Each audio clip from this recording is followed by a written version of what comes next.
ನಮ್ಮ ಮ್ಯಾಲಿಯವರು ಹೇಳಕತ್ತಿಲ್ಲ, ಜೋರಾಗಿ ಹೇಳ್ಬೇಕು ದಯಮಾಡಿ. ಇನ್ಕ್ವಿಲಾಬ್ ಜಿಂದಾಬಾದ್ ಜಿಂದಾಬಾದ್ ಜಿಂದಾಬಾದ್. ಇನ್ಕ್ವಿಲಾಬ್ ಜಿಂದಾಬಾದ್. ಧನ್ಯವಾದಗಳು.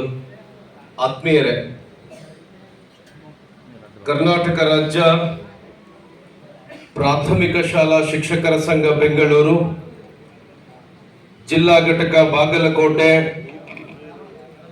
ಧಾರವಾಡ, ಬೆಳಗಾವಿ, ಚಿಕ್ಕೋಡಿ, ಸಿರಸಿ, ಫಸ್ಟ್ ಬಾಗಲಕೋಟೆ ಯಾಕೆ ಹೇಳಿದ್ರು ಅಂದ್ರೆ ನಮ್ಮದು ಪ್ರಾರಂಭ ಬಾಗಲಕೋಟೆ ಅಲ್ಲ, ಅದಕ್ಕೆ ಸಿರಸಿ, ಉತ್ತರ ಕನ್ನಡ, ಕಾರವಾರ ಎಲ್ಲ ಜಿಲ್ಲೆಗಳ ಸಹಯೋಗದಲ್ಲಿ ಹಮ್ಮಿಕೊಂಡಿರತಕ್ಕಂಥ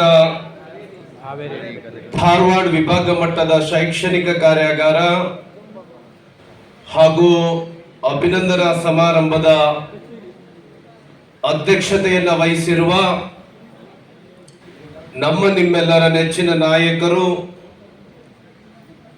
ಕರ್ನಾಟಕದ ಇತಿಹಾಸದಲ್ಲೇನೆ ಮೊಟ್ಟ ಮೊದಲ ಬಾರಿಗೆ ರಾಷ್ಟ್ರದ ಸಂಘಟನೆಯ ನಾಯಕತ್ವವನ್ನು ವಹಿಸಿಕೊಂಡು ಈ ರಾಜ್ಯದ ಶಿಕ್ಷಕರ ಸಂಘಟನೆಯಲ್ಲಿ 3 ದಶಕಗಳ ಕಾಲ ನಮಗೆ ಮಾರ್ಗದರ್ಶನವನ್ನು ಮಾಡಿರ್ತಕ್ಕಂಥ ಸನ್ಮಾನ್ಯ ಬಸವರಾಜ್ ಗುರಿಕಾರ್ ಸಾಹೇಬ್ರೆ, ರಾಜ್ಯದ ಪ್ರಧಾನ ಕಾರ್ಯದರ್ಶಿಗಳು, ಆತ್ಮೀಯ ಸಹೋದರರಾದ ಸನ್ಮಾನ್ಯ ಚೇತನ್ ರವರೇ,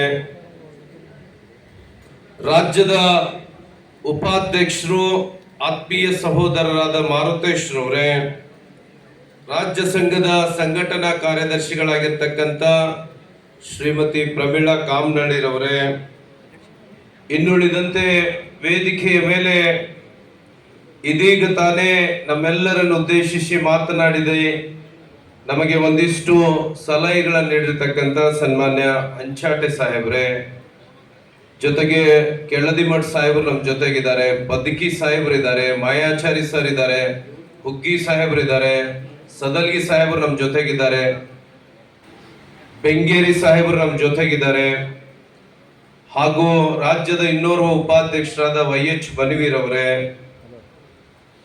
ಈ ಕಾರ್ಯಕ್ರಮವನ್ನ ಆಯೋಜಿಸುವಲ್ಲಿ ನಿರಂತರವಾಗಿ ಪರಿಶ್ರಮವನ್ನ ಹಾಕಿರ್ತಕ್ಕಂಥ ಧಾರವಾಡ ಜಿಲ್ಲೆಯ ಜಿಲ್ಲಾ ಅಧ್ಯಕ್ಷರು, ನಮಗೆಲ್ಲ ಹಿರಿಯರಾಗಿರ್ತಕ್ಕಂಥ ಸನ್ಮಾನ್ಯ ಚುಳ್ಕಿ ಸಾಹೇಬ್ರೆ, ಪ್ರಧಾನ ಕಾರ್ಯದರ್ಶಿಗಳಾಗಿರ್ತಕ್ಕಂಥ ರಾಜಶೇಖರ್ ಹೊನ್ನಪ್ಪನವರೇ, ಇನ್ನುಳಿದಂತೆ ನಮ್ಮ ಎಲ್ಲ ಜಿಲ್ಲೆಗಳ ಗೌರವಾನ್ವಿತ ಅಧ್ಯಕ್ಷರು, ಅದು ಬಾಗಲಕೋಟೆ ಅಧ್ಯಕ್ಷರಾದ ಹಿರಿಯರಾಗಿರ್ತಕ್ಕಂಥ ಬಸವರಾಜ್ ಭಾಗ್ಯನವರವರಾಗಿರಬಹುದು, ಚಿಕ್ಕೋಡಿ ಜಿಲ್ಲೆ ಅಧ್ಯಕ್ಷರಾದ ಸಿದ್ದರಾಮ ಲೋಕಣ್ಣನವರು, ಬೆಳಗಾವಿ ಜಿಲ್ಲೆಯ ಅಧ್ಯಕ್ಷರಾದ ಜಯಕುಮಾರ್ ಹೆಬಳಿರವರು, ಹಾವೇರಿ ಜಿಲ್ಲೆಯ ಅಧ್ಯಕ್ಷರಾದ ಸಿಡೇನೂರವರು, ವಿಜಯಪುರ ಜಿಲ್ಲೆಗೆ ನೂತನವಾಗಿ ಅಧ್ಯಕ್ಷರಾಗಿರ್ತಕ್ಕಂಥವರು ಸನ್ಮಾನ್ಯ ಶ್ರೀ ಅರ್ಜುನನ್ನ ಲಮಾನಿರವರು, ಜೊತೆಗೆ ಉತ್ತರ ಕನ್ನಡ ಜಿಲ್ಲೆಯ ಅಧ್ಯಕ್ಷರಾಗಿರ್ತಕ್ಕಂಥ ಶ್ರೀಯುತ ಗಾಂವ್ಕರ್ ಅವರು, ಜೊತೆಗೆ ಸಿರ್ಸಿ ಜಿಲ್ಲೆ ಅಧ್ಯಕ್ಷರು ಬಂದಿಲ್ಲ, ಮೋಸ್ಟ್ಲಿ ನಮ್ಮ ಬಾಲಚಂದ್ರ ಪಠಗಾರ್ ಅವರು,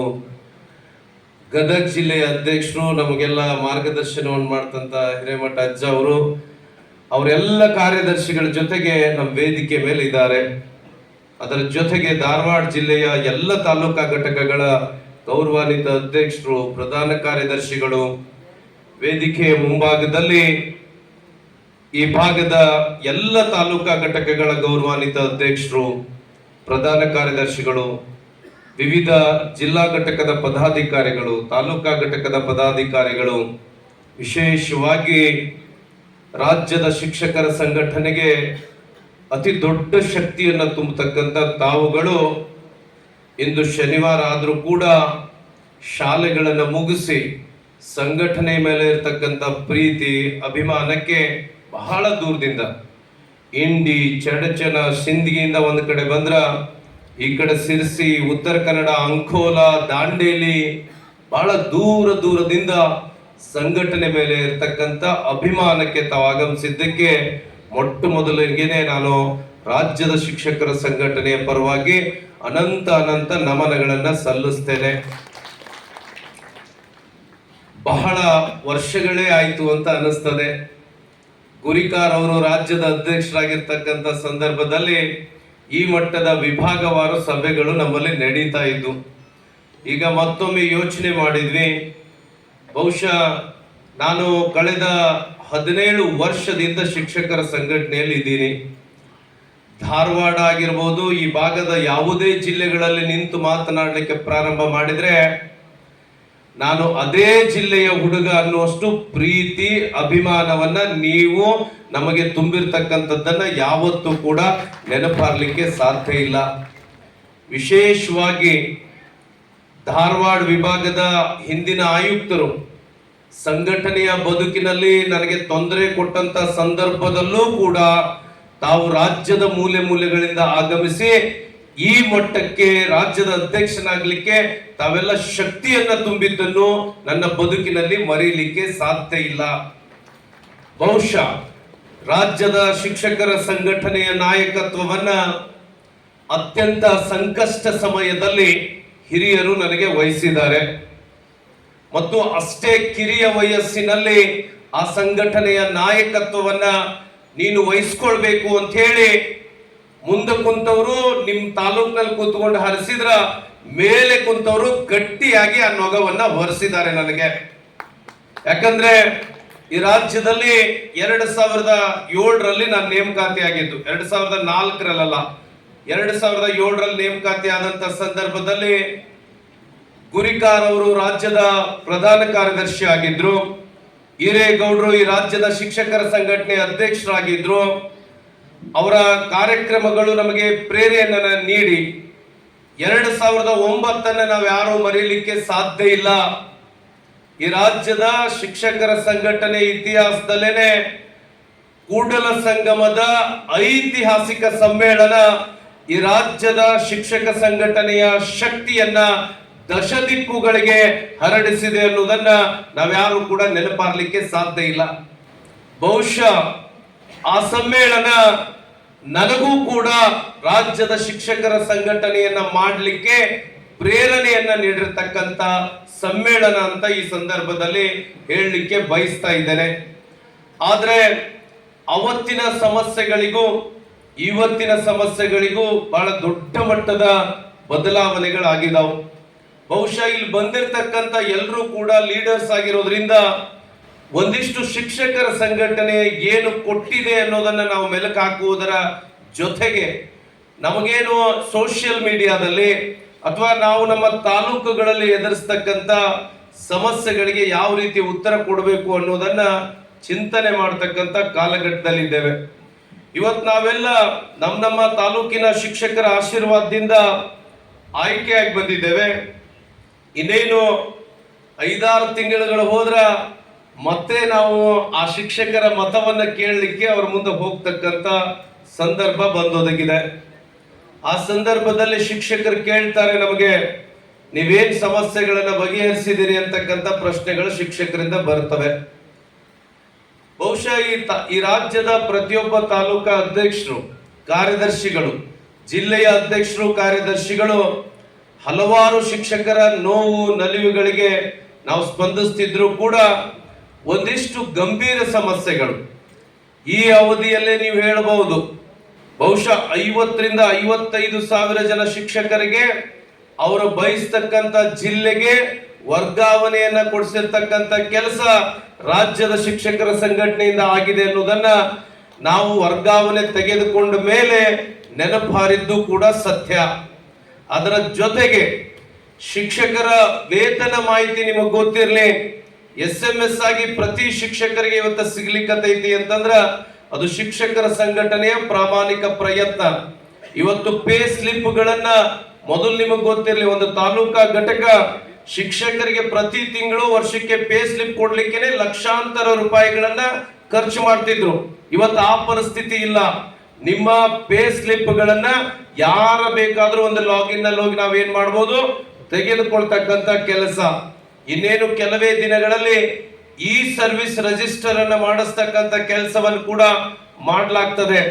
ಜೊತೆಗೆ ಏನು ಶಿಕ್ಷಕರಿಗೆ 15 CL ಗಳಿದ್ದು ಆ 10 CL ಆಗಿ ಸರ್ಕಾರ ಮಾಡಿತ್ತಲ್ಲ, ಅದನ್ನು ಪುನಃ 15 CL ಮಾಡಿಸ್ತಕ್ಕಂತ ಕೆಲಸವನ್ನು ಕೂಡ ರಾಜ್ಯದ ಶಿಕ್ಷಕರ ಸಂಘಟನೆಯಿಂದ ಮಾಡಲಾಗಿದೆ. ಇತ್ತೀಚೆಗೆ ನಿಮಗೆಲ್ಲ ಗೊತ್ತಿದೆ, ಬಹುಶಃ ಹೊಸ ವೃಂದ ಮತ್ತು ನೇಮಕಾತಿ ನಿಯಮಗಳ ಬಗ್ಗೆ ಸುದೀರ್ಘವಾದ ಚರ್ಚೆ ನಡೀತಾ ಇದೆ. ಎಲ್ಲರೂ ಮಾತನಾಡ್ತೇನೆ.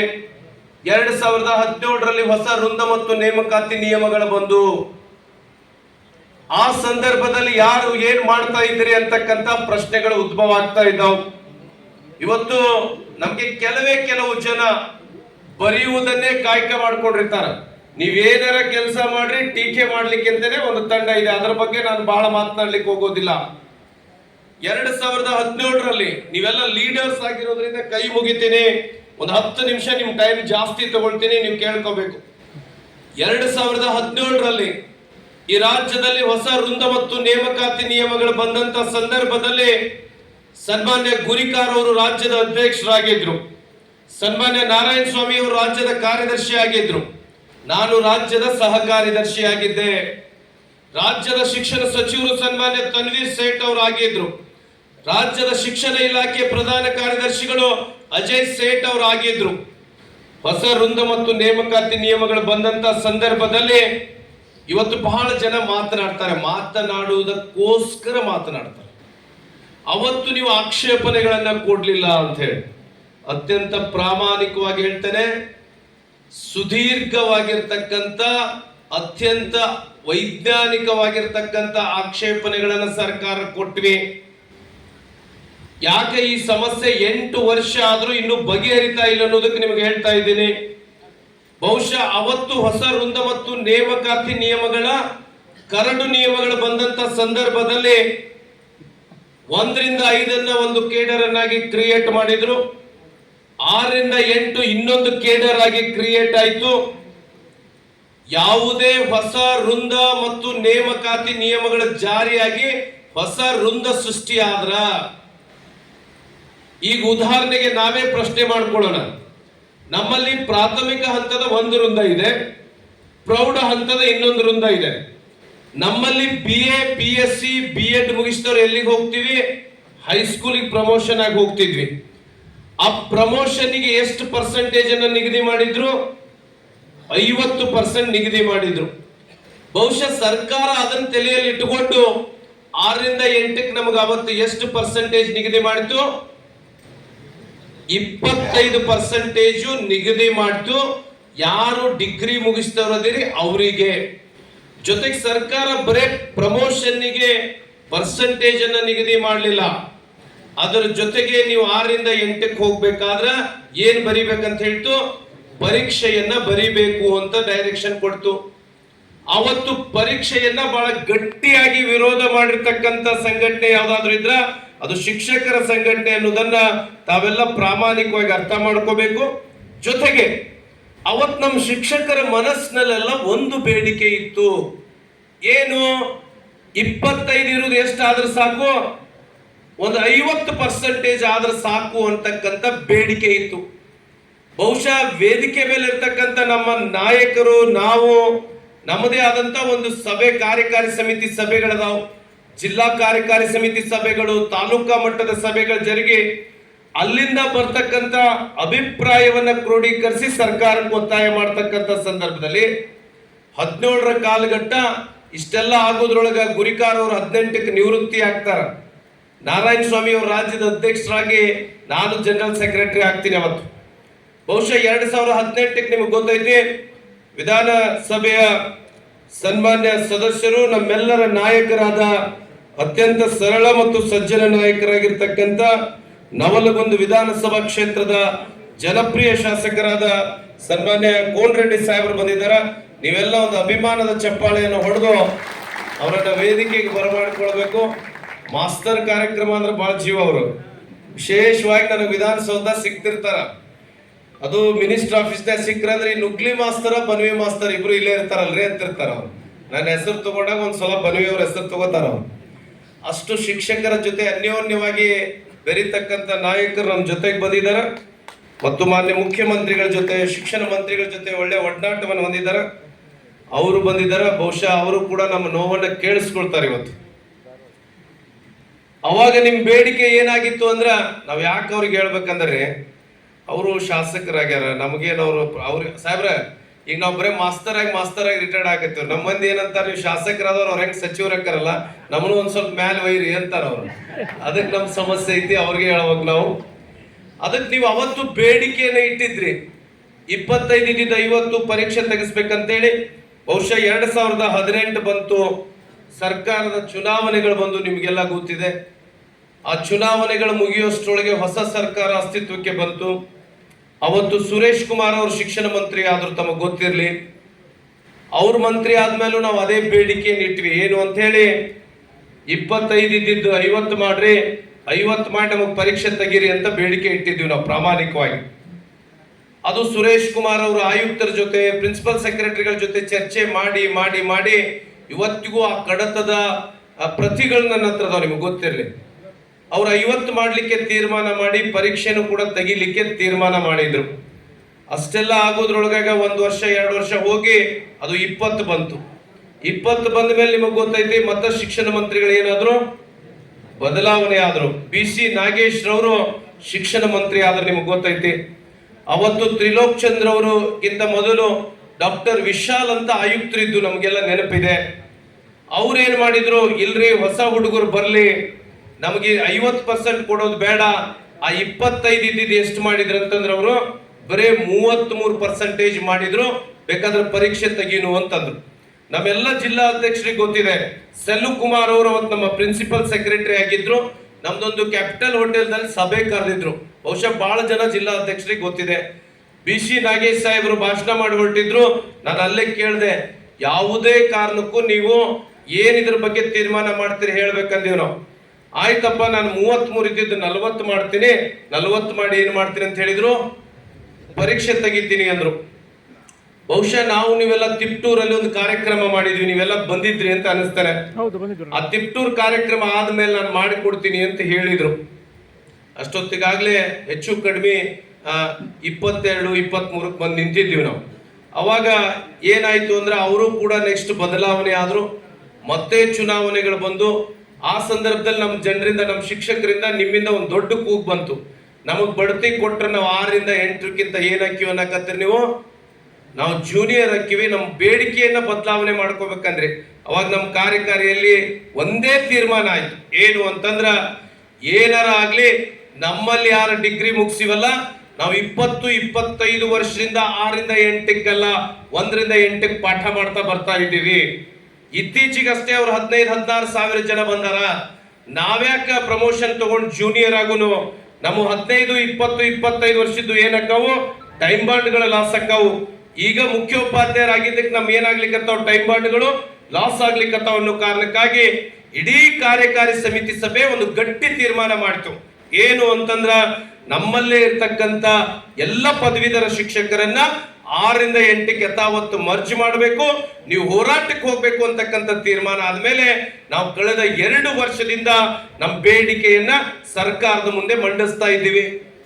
ಯಾಕೆ ಈ ಬೇಡಿಕೆ ಬದಲಾತಾ ಬಂತಲ್ಲ, ಆ ಕಾರಣಕ್ಕಾಗಿ ಬೇಡಿಕೆ ವಿಳಂಬ ಆಯ್ತೇ ವಿನಃ ರಾಜ್ಯದ ಪ್ರಾಥಮಿಕ ಶಾಲಾ ಶಿಕ್ಷಕರ ಸಂಘಟನೆ ನಿರಂತರ ಪ್ರಯತ್ನವನ್ನ ಮಾಡ್ತಾ ಇದೆ ಅನ್ನೋದನ್ನ ನೀವು ಗಟ್ಟಿಯಾಗಿ ಹೇಳಬೇಕು ಅನ್ನೋದನ್ನ ಈ ಸಂದರ್ಭದಲ್ಲಿ ನಿಮಗೆ ತಿಳಿಸ್ಲಿಕ್ಕೆ ಕೊಡ್ತಾ ಇದ್ದೀನಿ. ಇತ್ತೀಚೆಗೆ ತಮಗೆ ಗೊತ್ತಿದೆ, ಕಳೆದ ವರ್ಷ ಒಂದು ಐತಿಹಾಸಿಕ ತೀರ್ಮಾನವನ್ನು ಮಾಡಿದೀವಿ ನಾವು. ಆಗಸ್ಟ್ 12ನೇ ತಾರೀಕಿಗೆ ಇಡೀ ರಾಜ್ಯದ ಸರ್ಕಾರಿ ಶಾಲೆಗಳನ್ನ ಮುಚ್ಚಿ ಒಂದು ಫ್ರೀಡಂ ಪಾರ್ಕ್ ಹೋರಾಟಕ್ಕೆ ಕರೆ ಕೊಟ್ವಿ. ರಾಜ್ಯದ ಅಧ್ಯಕ್ಷರು ನಾಗೇಶನ್ ಅವರಾಗಿದ್ರು, ನಾನು ಜನರಲ್ ಸೆಕ್ರೆಟರಿ ಆಗಿದ್ದೆ. ನಮ್ಮೆಲ್ಲ ರಾಜ್ಯದ ಪದಾಧಿಕಾರಿಗಳು ಸೇರ್ಕೊಂಡು ನಾವು ಆ ಹೋರಾಟಕ್ಕೆ ಹೋದ್ವಿ. ಆ ಹೋರಾಟ ಹೆಂಗಿತ್ತು ಅಂದ್ರೆ ನಿಮಗೆ ಗೊತ್ತಿರಲಿ, ಅದ್ರಾಗ ಏನೇನ್ ನಾವು ತಂತ್ರಗಳನ್ನು ಮಾಡಬೇಕು ಎಲ್ಲ ಮಾಡ್ತಾ ಇದ್ವಿ. ಸ್ವತಃ ಮುಖ್ಯಮಂತ್ರಿಗಳ ಕಚೇರಿಯಿಂದನೇ ಹೋರಾಟದಲ್ಲಿರ್ತಕ್ಕಂಥ ಎಲ್ಲರನ್ನ, ಸನ್ಮಾನ್ಯ ಬರಗೂರು ರಾಮಚಂದ್ರಪ್ಪನವರು, ಡಾಕ್ಟರ್ VP ನಿರಂಜನ ಆರಾಧ್ಯರು, ವಿಧಾನ ಪರಿಷತ್ತಿನ ಸದಸ್ಯರಾದ ಪುಟ್ಟಣ್ಣನವರು, ರಾಮೋಜಿ ಗೌಡ್ರು, ಸನ್ಮಾನ್ಯ ಗುರಿಕಾರ್ ಅವರು, ಎಲ್ಲರನ್ನು ಕೂಡ ನೀವು ಮಾತುಕತೆಗೆ ಬರಬೇಕು ಅಂತ ಹೇಳಿ ಯಾರು ಕರೆದ್ರು, ಮುಖ್ಯಮಂತ್ರಿ ಕಚೇರಿಯಿಂದ ಮುಖ್ಯಮಂತ್ರಿಗಳೇ ಕರೆದ್ರು. ನಾವು ಹೋದ ತಕ್ಷಣ ಕೇಳಿದ್ರು, ಏನ್ರು ಎಲ್ಲ ಬೀದಿಗೆ ಬಂದ್ಬಿಟ್ಟಿದಿರಲ್ಲೋ ಅಂದ್ರು. ಇಲ್ಲ ಸರ್, ನಮ್ ಸಮಸ್ಯೆ ಆಗಿದೆ, ಇದನ್ನ ಬಗೆಹರಿಸದೆ ಹೋದ್ರ ನಾವು ಖಂಡಿತವಾಗ್ಲೂ ಇನ್ನೂ ಗಟ್ಟಿಯಾದ ಹೋರಾಟಕ್ಕೆ ಹೋಗ್ತೀವಿ ಅಂತಕ್ಕಂಥ ಮಾತನ್ನು ಹೇಳಿದಾಗ, ಸ್ವತಃ ಮುಖ್ಯಮಂತ್ರಿಗಳೇ ಅವತ್ತು ಆಗಸ್ಟ್ 12 ಲೈಬ್ರರಿ ಡೇ, ಗ್ರಂಥಾಲಯ ದಿವಸ, ಮಧು ಬಂಗಾರಪ್ಪನವ್ರು ತುಮಕೂರಿನಲ್ಲಿ ಇದ್ರು. ಸ್ವತಃ ಮುಖ್ಯಮಂತ್ರಿಗಳ ಫೋನ್ ಮಾಡ್ತಾರ. ನನ್ನ ಫೋನ್ ನಿಂದಾನೇ ಫೋನ್ ಹಚ್ಕೊಟ್ಟಿದ್ದು ನಾನು CM ಸಾಹೇಬರಿಗೆ. ಫೋನ್ ಮಾಡಿ ಹೇಳ್ತಾರ, ಮಧು ಅವರೇ, ಮಧು ಡೈರೆಕ್ಟ್ ಆಗಿ ನೀನ್ ಫ್ರೀಡಂ ಪಾರ್ಕಿಗೆ ಹೋಗು, ಅಲ್ಲಿ ನಮ್ಮ ಹುಡುಗರು ಸ್ಟ್ರೈಕ್ ಕೂತ್ಕೊಂಡಿದ್ದಾರೆ, ಇಮ್ಮಿಡಿಯೇಟ್ ಆಗಿ ಕರೆದು ಮಾತಾಡ್ಬೇಕು ಅಂತ ಹೇಳಿದ್ರು. ಅದೆಲ್ಲ ನಿಮಗೆ ಗೊತ್ತಿದೆ. ಬಹುಶಃ ಮಧು ಬಂಗಾರಪ್ಪನವರು ದೊಡ್ಡ ದೊಡ್ಡ ಸನ್ಮಾನ ಕಾರ್ಯಕ್ರಮಗಳಿಗೆ ಸರ್ಕಾರದ ಸಚಿವರು ಬರೋದು ಸರ್ವೇ ಸಾಮಾನ್ಯ. ರಾಜ್ಯದ ಶಿಕ್ಷಕರ ಸಂಘಟನೆ ಎಷ್ಟು ಗಟ್ಟಿಯಾಗಿದೆ ಅಂತಂದ್ರ, ಶಾಲೆಗಳನ್ನ ಮುಚ್ಚಿ ಹೋರಾಟಕ್ಕೆ ಬಂದಿರತಕ್ಕಂತ ನಮ್ಮ ಶಿಕ್ಷಕರನ್ನ ಮಾತನಾಡಿಸ್ಲಿಕ್ಕೆ ಮಾನ್ಯ ಮುಖ್ಯಮಂತ್ರಿಗಳ ನಿರ್ದೇಶನದಂತೆ ಸ್ವತಃ ಸಚಿವರು ಬಂದಿರತಕ್ಕಂತ ಉದಾಹರಣೆ ಬೇರೆ ಯಾವ ಹೋರಾಟದಲ್ಲಿಲ್ಲ. ಬಂದು ಸ್ಪಷ್ಟವಾಗಿ ಹೇಳಿದ್ರು, ಮಾನ್ಯ ಮುಖ್ಯಮಂತ್ರಿಗಳು ಒಂದು ಸಭೆ ಮಾಡ್ತಾರೆ, ಆ ಸಭೆ ಮೂಲಕ ನಿಮ್ಗೆ ನ್ಯಾಯ ಒದಗಿಸ್ತೀನಿ ಅಂತ ಹೇಳಿದ್ರು. ಆಯ್ತು, ಆಗಸ್ಟ್ 12ನೇ ತಾರೀಕು ಮುಗೀತು. ಅದಾದ್ಮೇಲೆ ಸೆಪ್ಟೆಂಬರ್ 4ನೇ ತಾರೀಕು, ಆಗಸ್ಟ್ ಆದ್ಮೇಲೆ ಮಾನ್ಯ ಮುಖ್ಯಮಂತ್ರಿಗಳ ಒತ್ತಡದ ಶೆಡ್ಯೂಲ್ಗಳ ಮಧ್ಯೆ ಸೆಪ್ಟೆಂಬರ್ 4ಕ್ಕೆ ಬಹುಶಃ ಈ ರಾಜ್ಯದ ಶಿಕ್ಷಕರ ಸಂಘಟನೆ ಇತಿಹಾಸದಲ್ಲೇ ಒಂದು ಐತಿಹಾಸಿಕ ಸಭೆ. ನಾವೆಲ್ಲ ಇದ್ವಿ, ನಮ್ಮ ರಾಜ್ಯದ ಪದಾಧಿಕಾರಿಗಳಿದ್ವಿ, ಸನ್ಮಾನ್ಯ ಗುರಿಕಾರ್ ಅವರಿದ್ರು, ನಾವೆಲ್ಲ ಇದ್ವಿ. ಆ ಸಂದರ್ಭದಲ್ಲಿ ಸಿದ್ದರಾಮಯ್ಯನವ್ರ ಜೊತೆ 2.5 ಗಂಟೆ ಸಭೆ ಆಯ್ತು. ನಿಮಗೆ ಗೊತ್ತಿರ್ಲಿ ಎಷ್ಟು ಅದ್ಭುತವಾಗಿ ನಾವು ಅವರಿಗೆ ಕನ್ವಿನ್ಸ್ ಮಾಡಿದ್ವಿ ಅಂತಂದ್ರ, ನಾನು ಸಿದ್ದರಾಮಯ್ಯನವ್ರಿಗೆ ಪ್ರಾರಂಭದಲ್ಲೇ ಹೇಳಿದೆ. ಈಗ ಬಹಳ ಜನ ರಾಜಪ್ಪ ಅವ್ರ ಹೆಸರು ಹೇಳ್ತಾರೆ ಅವ್ರು ಬಂದಾಗೆಲ್ಲ. ನಾನು ಅವತ್ತೇ ಹೇಳಿದೆ, ಸರ್ ನೀವು ನಿಮ್ ಪ್ರತಿ ಭಾಷಣದಲ್ಲಿ ನಿಮ್ ಪ್ರೈಮರಿ ಮೇಸ್ಟ್ರು ನನ್ನ ರಾಜಪ್ಪ ನೆನೆಸ್ಕೊಳ್ತೀರಿ, ನಾಳೆ ಶಿಕ್ಷಕರ ದಿನಾಚರಣೆ ಇದೆ, ನೀವು ನಿಜವಾಗ್ಲೂ ರಾಜಪ್ಪನವ್ರಿಗೆ ಗೌರವ ಕೊಡ್ಬೇಕಾದ್ರ ಈ ರಾಜ್ಯದ ಲಕ್ಷಾಂತರ ರಾಜಪ್ಪಗಳ ಸಮಸ್ಯೆಯನ್ನ ನೀವು ಬಗೆಹರಿಸಬೇಕು ಅಂತ ಹೇಳಿದೆ ನಾನು. ಬಹುಶಃ ನಮ್ಮ ಸಮಸ್ಯೆ ಅವತ್ತೇ ಬಗೆಹರಿಬೇಕು. ಅವತ್ತು ಒಬ್ಬ IAS ಅಧಿಕಾರಿಗಳು, ಸರ್ ಒಂದು ತಿಂಗಳ ಟೈಮ್ ತಗೋರಿ ನೀವಂತಂದ್ರು, ಒಂದೇ ತಿಂಗಳ ಟೈಮ್ ತಗೋರಿ ಅಂದ್ರು. ಬಹುಶಃ ಸಿದ್ದರಾಮಯ್ಯನವರು ಇವ್ರು 1ರಿಂದ 7ಕ್ಕೆ ಪಾಠ ಮಾಡ್ತಕ್ಕಂಥವ್ರನ್ನ 1ರಿಂದ 5ಕ್ಕೆ ಮಾಡಿದ ತಪ್ಪು, ನಾನು ಕೂಡ ಸರ್ಕಾರಿ ಶಾಲೆಯಲ್ಲಿ ಕಲ್ತಿದ್ದೀನಿ, ಹೀಗೆ ಯಾಕೆ ಆಯ್ತು ಅಂತೇಳಿ ಮಾನ್ಯ ಮುಖ್ಯಮಂತ್ರಿಗಳೇ ಪ್ರಶ್ನೆ ಮಾಡ್ತಾರ. ಆಕ್ಚುಲಿ ಅವ್ರು 1 ತಿಂಗಳ ಟೈಮ್ ಕೇಳಿದಾಗ ಫ್ಯಾಕ್ಟ್ ಹೇಳ್ತೀನಿ, ನನ್ನ ಜೊತೆ ಇರ್ತಕ್ಕಂಥ ಹಲವಾರು ಪದಾಧಿಕಾರಿಗಳಿಗೆ ಗೊತ್ತೈತೆ ಅವತ್ತು ಎಷ್ಟು ಗಟ್ಟಿಯಾಗಿ ನಾನು ಹೇಳಿದ್ದೆ ಅಂತಂದ್ರ, if at all you are treating us as a 1 to 5 we will boycott 6 to 8 ಅಂತ ಸ್ಟ್ರಾಂಗ್ ಆಗಿ ಹೇಳಿದೆ ನಾನು. ಸಿದ್ದರಾಮಯ್ಯನವ್ರು ಹೇಳಿದ್ರು, ಏನೋ ನನ್ನ ಮುಂದೆ ಇಷ್ಟು ಗಲಾಟೆ ಮಾಡ್ತೀಯಲ್ಲೋ ಅಂದ್ರು. ಅವಾಗ ನಮ್ಮ ಪುಟ್ಟನವ್ರು ಹೇಳಿದ್ರು, ಇಲ್ಲ ಅವ್ನ ಧ್ವನಿ ಇರೋದೇ ಹಂಗೈತ್ರಿ, ನೀವು ದಯಮಾಡಿ ಕೇಳಬೇಕು ಅಂತ ಹೇಳಿದ್ರು. ಬಹುಶಃ ಅವ್ರ ಮೇಲೆ ನಂಬಿಕೆ ಇಟ್ಟು ನೀವೆಲ್ಲ ರೆಡಿ ಮಾಡ್ರಿ, ನಾನು 1 ತಿಂಗಳಿನಲ್ಲೇ ಸಮಸ್ಯೆ ಬಗೆಹರಿಸ್ತೀನಿ ಅಂದ್ರು. ಬಹುಶಃ ಅವತ್ತು ಮುಖ್ಯಮಂತ್ರಿಗಳ ಫೇಸ್ಬುಕ್ ಖಾತೆಯನ್ನ, ಟ್ವಿಟರ್ ಖಾತೆಯನ್ನು ನೀವು ಗಮನಿಸಿದ್ರ ನಿಮಗೆ ಗೊತ್ತಾಗ್ತೈತಿ, 1 ತಿಂಗಳಲ್ಲೇ ಆ ಸಮಸ್ಯೆ ಬಗೆಹರಿಸ್ತಂತ ಹೇಳಿದ್ರು. ಅದಾದ್ಮೇಲೆ ಶಿಕ್ಷಕರ ದಿನಾಚರಣೆಯಲ್ಲಿ ಕೂಡ ಅದನ್ನು ಪ್ರಸ್ತಾಪ ಮಾಡಿದ್ರು ಅವರು. ಅದಾದ್ಮೇಲೆ ಹಲವಾರು ಒಂದು ಸಮಿತಿ ಕೂಡ ರಚನೆ ಆಯ್ತು. ನಿಮಗೆ ಗೊತ್ತಿದೆ, ವೃಂದ ಮತ್ತು ನೇಮಕಾತಿ ನಿಯಮಗಳಲ್ಲಿ ಆಗಿರ್ತಕ್ಕಂಥ ವ್ಯತ್ಯಾಸವನ್ನ ಸರಿಪಡಿಸಲಿಕ್ಕೆ ತ್ರಿಲೋಕ್ ಚಂದ್ರ ಅವರ ನೇತೃತ್ವದಲ್ಲಿ ಒಂದು ಸಮಿತಿ ಆಯಿತು. ಸಮಿತಿಯಲ್ಲಿ 2 ಸೇರಿಸಿದ್ರು. ಒಬ್ರು member from DPR and member from law department. ಅವ್ರ ಜೊತೆ 2-3 ಸಭೆಗಳಾದಾಗ ನಾವು ಬಹಳಷ್ಟು ಒತ್ತಾಯವನ್ನು ಮಾಡಿದ ಮೇಲೆ ಎಷ್ಟು ಜನ ಡಿಗ್ರಿ ಮುಗಿಸಿದಾರೆ ಅನ್ನೋ ಮಾಹಿತಿ ಕೂಡ ಕಲೆ ಹಾಕಿದ್ರು. ಸುಮಾರು 58,900 ಸಮಥಿಂಗ್, ಅರೌಂಡ್ 59,000 ಜನ ಈ ರಾಜ್ಯದಲ್ಲಿ ಪದವಿಯನ್ನ ಮುಗಿಸಿದ್ದಾರೆ ಅಂತಕ್ಕಂಥ ಮಾಹಿತಿ ಸರ್ಕಾರಕ್ಕೆ ಸಿಕ್ತು. ಇದೆಲ್ಲ ಆದ ಮೇಲೆ ನಮ್ಮಲ್ಲಿ ಕೇಡರ್ ಸ್ಟ್ರೆಂತ್ ಡಿವೈಡ್ ಆಗಿದೆ. ನಿಮಗೆ ಗೊತ್ತಿದೆ, ಈ ರಾಜ್ಯದಲ್ಲಿ 1,88,000 ಪ್ರಾಥಮಿಕ ಶಾಲಾ ಶಿಕ್ಷಕರ ಹುದ್ದೆಗಳು ಮಂಜೂರಿ ಆಗಿದ್ರ ಅದರಲ್ಲಿ 1,12,000 ಜನ ಪ್ರಾಥಮಿಕ ಶಾಲಾ ಶಿಕ್ಷಕರಂತೇಳಿ PST ಅಂತ ಮಾಡಿದ್ರು, 52,000 ಜನ GPT ಅಂತ ಮಾಡಿದ್ರು, ಸುಮಾರು 13,000 ಜನ ಮುಖ್ಯ ಗುರುಗಳಂತ ಮಾಡಿದ್ರು, 3,900 ಸಮಥಿಂಗ್ ಅನ್ನ ಹಿರಿಯ ಮುಖ್ಯ ಗುರುಗಳಂತ ಮಾಡಿದ್ರು. 59,000 ಜನ ಒಟ್ಟಿಗೆ ನಾವು 6ರಿಂದ 8 ಕನ್ಸಿಡರ್ ಮಾಡಿದ್ರ ಆ ಕೇಡರ್ ಸ್ಟ್ರೆಂತ್ಗಳಲ್ಲಿ ವ್ಯತ್ಯಾಸ ಆಗ್ತೈತಿ ಅಂತ ಹೇಳಿ ಇತ್ತೀಚೆಗೆ ರಶ್ಮಿ ಮಹೇಶ್ ರವರ ನೇತೃತ್ವದಲ್ಲಿ ಒಂದು ಐತಿಹಾಸಿಕ ಸಭೆ ನಡೀತು. ನಿಮಗೆ ಗೊತ್ತಿರಲಿ, ತ್ರಿಲೋಕ್ ಚಂದ್ರ ಅವರು ಇದ್ರು. ಬಹುಶಃ ನಮ್ಮ ಬಿಜಾಪುರ ಜಿಲ್ಲಾ ಅಧ್ಯಕ್ಷರು ಆ ಸಭೆಯಲ್ಲಿ ಇದ್ರು, ಗೊತ್ತಿದೆ ಅವರಿಗೆ. ಇಷ್ಟು ಅದ್ಭುತ ಚರ್ಚೆ ಆಯ್ತು. ರಶ್ಮಿ ಮಹೇಶ್ ಮೇಡಮ್ ನಾನು ಏನೇನ್ ಕನ್ವಿನೆನ್ಸ್ ಮಾಡಬೇಕು ಮಾಡಿದೆ. ಅವರು ನೇರವಾಗಿ ಹೇಳಿದ್ರು, what mister Nugli is telling is right ಅಂದ್ರು. ಅವತ್ತು ಮೇಡಮ್ ತೀರ್ಮಾನ ಮಾಡಿದ್ರು, ಸ್ಪಷ್ಟವಾಗಿ ನೀನು ಬೇಡಿಕೆ ಏನಂತ ಹೇಳಿದ್ರು. ನಾವು ಹೇಳಿದ್ವಿ, ನಮ್ಗೆ ಎಷ್ಟು ಜನ ಅನ್ಯಾಯ ಆಗಿದೆ ಅವ್ರಿಗೆಲ್ಲ ಕನಿಷ್ಠ ನೀವು ಬಡ್ತಿ ಕೊಟ್ಟರು ಒಂದು ಇನ್ಕ್ರಿಮೆಂಟ್ ಕೊಡ್ಬೇಕಾಗತ್ತೆ. ಬಡ್ತಿ ಕೊಡದೇ ಇದ್ರೆ ನೀವು ಅವ್ರನ್ನ ಆಸ್ ಇಟ್ ಈಸ್ 6ರಿಂದ 8 ಕನ್ಸಿಡರ್ ಮಾಡ್ಬೇಕಾದ್ರೆ ಒಂದು ಇನ್ಕ್ರಿಮೆಂಟ್ ಕೊಟ್ಟು ನಾವು ಮೊದಲು 1ರಿಂದ 7ಕ್ಕೆ ಹೆಂಗ್ ಪಾಠ ಮಾಡ್ತಿದ್ವಲ್ಲ ಹಂಗ ಮಾಡಿಸ್ಬೇಕು ನೀವು ಅಂತ ಹೇಳಿದೆ ನಾನು. ಎರಡನೇದು, ನಮ್ಮಲ್ಲೇ ಹೈಸ್ಕೂಲ್ ಹುದ್ದೆಗಳು ಕ್ವಾಲಿಫಿಕೇಶನ್ ಬೇಸ್ಡ್ ಹುದ್ದೆಗಳು. ಹೈಸ್ಕೂಲಿಗೆ ನೀವು ನಮ್ಮಲ್ಲಿ ವಿದ್ಯಾರ್ಥಿ ಆಧಾರದ ಮೇಲೆ ಏನು ಕೊಡೋದೈತಲ್ಲ ಅದನ್ನು ಕೊಡ್ರಿ. ಆದ್ರೆ ನಮ್ಮಲ್ಲೇ ಇರ್ತಕ್ಕಂಥ ಮುಖ್ಯ ಗುರುಗಳ ಹುದ್ದೆಗಳು ಏನದಾವಲ್ಲ ಅವೆಲ್ಲ ಸರ್ವಿಸ್ ಬೇಸ್ಡ್ ಹುದ್ದೆಗಳು. ಅವುಗಳನ್ನ ಈ ಹಿಂದೆ ಆಸ್ ಇಟ್ ಈಸ್ ಹೆಂಗ್ ಕೊಡ್ತಿದ್ರೆ ಹಂಗ ಕೊಡ್ರಿ. ನಾನೇನ್ GPT ಅವರಿಗೆ ಬಡ್ತಿ ಕೊಡೋದು ಬೇಡ ಅಂತ ಹೇಳಿಲ್ಲ. ನೀವು ಇಂಟಿಗ್ರೇಟೆಡ್ ಸೀನಿಯಾರಿಟಿ ಮಾಡ್ರಿ. ಏನ್ ಇಂಟಿಗ್ರೇಟೆಡ್ ಸೀನಿಯಾರಿಟಿ? ನಮ್ದು ಒಂದೊಂದು ಜಿಲ್ಲೆಯಲ್ಲಿ ಒಂದೊಂದು ರೀತಿ ಸೀನಿಯಾರಿಟಿ ಇರ್ತದೆ. ಧಾರವಾಡದೊಳಗೆ 98ಕ್ಕೆ ನೇಮಕಾತಿ ಆದವ್ರಿಗೆ ಹೆಡ್ ಮಾಸ್ಟರ್ ಬಡ್ತಿ ಬರ್ತಿತ್ತಂದ್ರ ಬಾಗಲಕೋಟೆಗೆ 97ಕ್ಕೆ ಬರ್ಬೋದು, ಇನ್ನೊಂದು ಜಿಲ್ಲೆಯಲ್ಲಿ ಇನ್ನೊಂದು ಬರ್ಬೋದು. ಹಂಗ 97ಕ್ಕೆ ಆದವ್ರು ಬರ್ಲಿ, ಆಮೇಲೆ ಏನೈತಿ 98ಕ್ಕೆ ಆದವ್ರು ಬರ್ಲಿ. ಹಿಂಗ ಅವ್ರವ್ರ ಸರ್ವಿಸ್ ಬಂದಾಗ ಅವ್ರಿಗೆ ಏನ್ ಸಿಗಲಿ, ಮುಖ್ಯೋಪಾಧ್ಯಾಯರ ಹುದ್ದೆ ಕೊಡ್ಲಿ ಅಂತೇಳಿ ನಾವು ಸ್ಪಷ್ಟ ಬೇಡಿಕೆ ಇಟ್ಟ ಮೇಲೆ ರಶ್ಮಿ ಮಹೇಶ್ ಮೇಡಮ್ ರವರು ಅವತ್ತೇ ಹೇಳಿದ್ರು, ವಿದಿನ್ 24 hours ಈ ಕಡತ ನನಗೆ ಬರ್ಬೇಕಂತ ಹೇಳಿದ್ರು. ಬಹುಶಃ ಆ ಕಡತ 3 ಇಲಾಖೆಗಳಿಗೆ ಕಳಿಸ್ಕೊಟ್ಟಿದಾರ.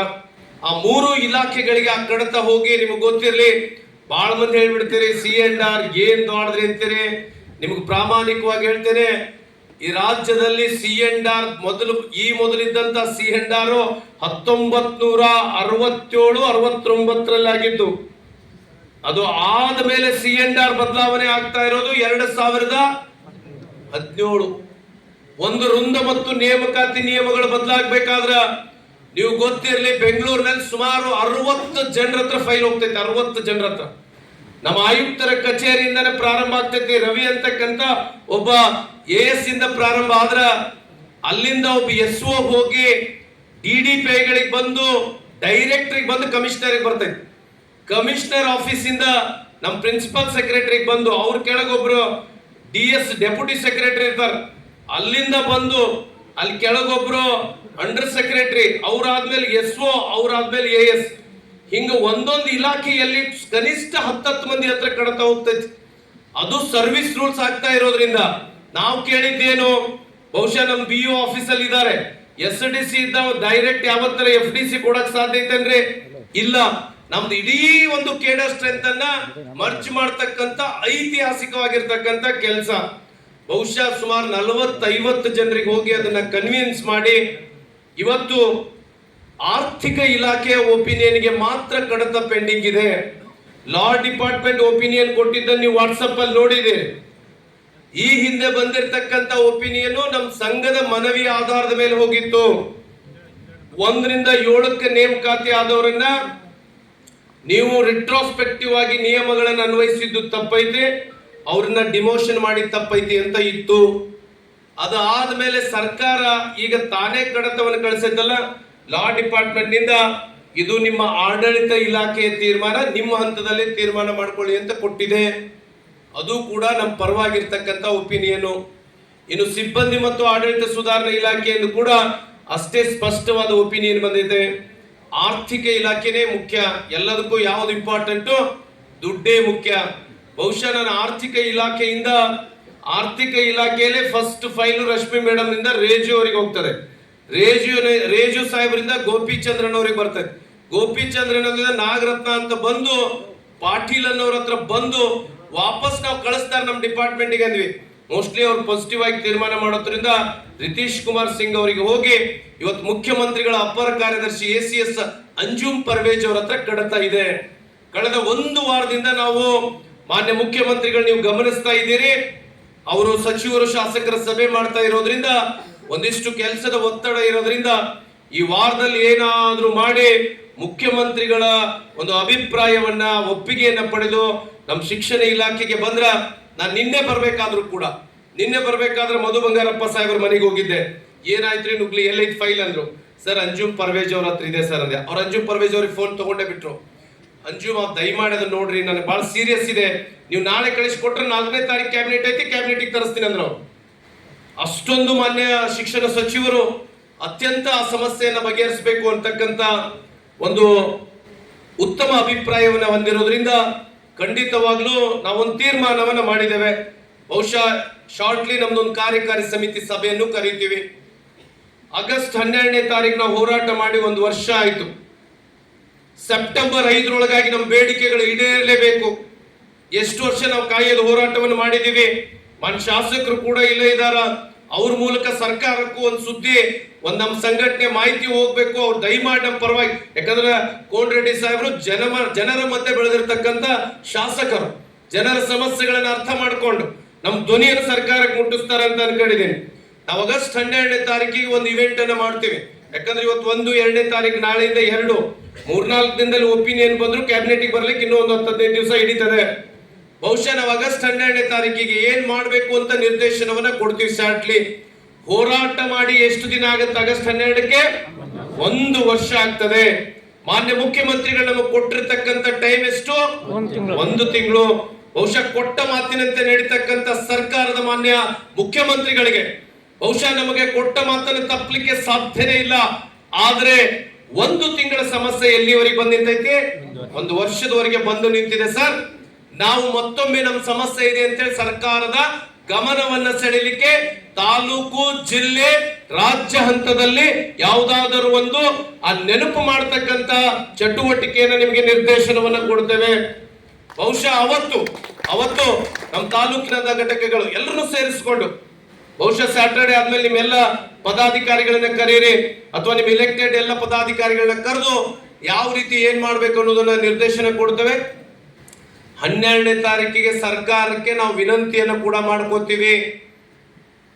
ಸೆಪ್ಟೆಂಬರ್ 4ಕ್ಕೆ ಮಾನ್ಯ ಮುಖ್ಯಮಂತ್ರಿಗಳ ಸಭೆ ಮಾಡಿ 1 ವರ್ಷ ಆಗ್ತದೆ.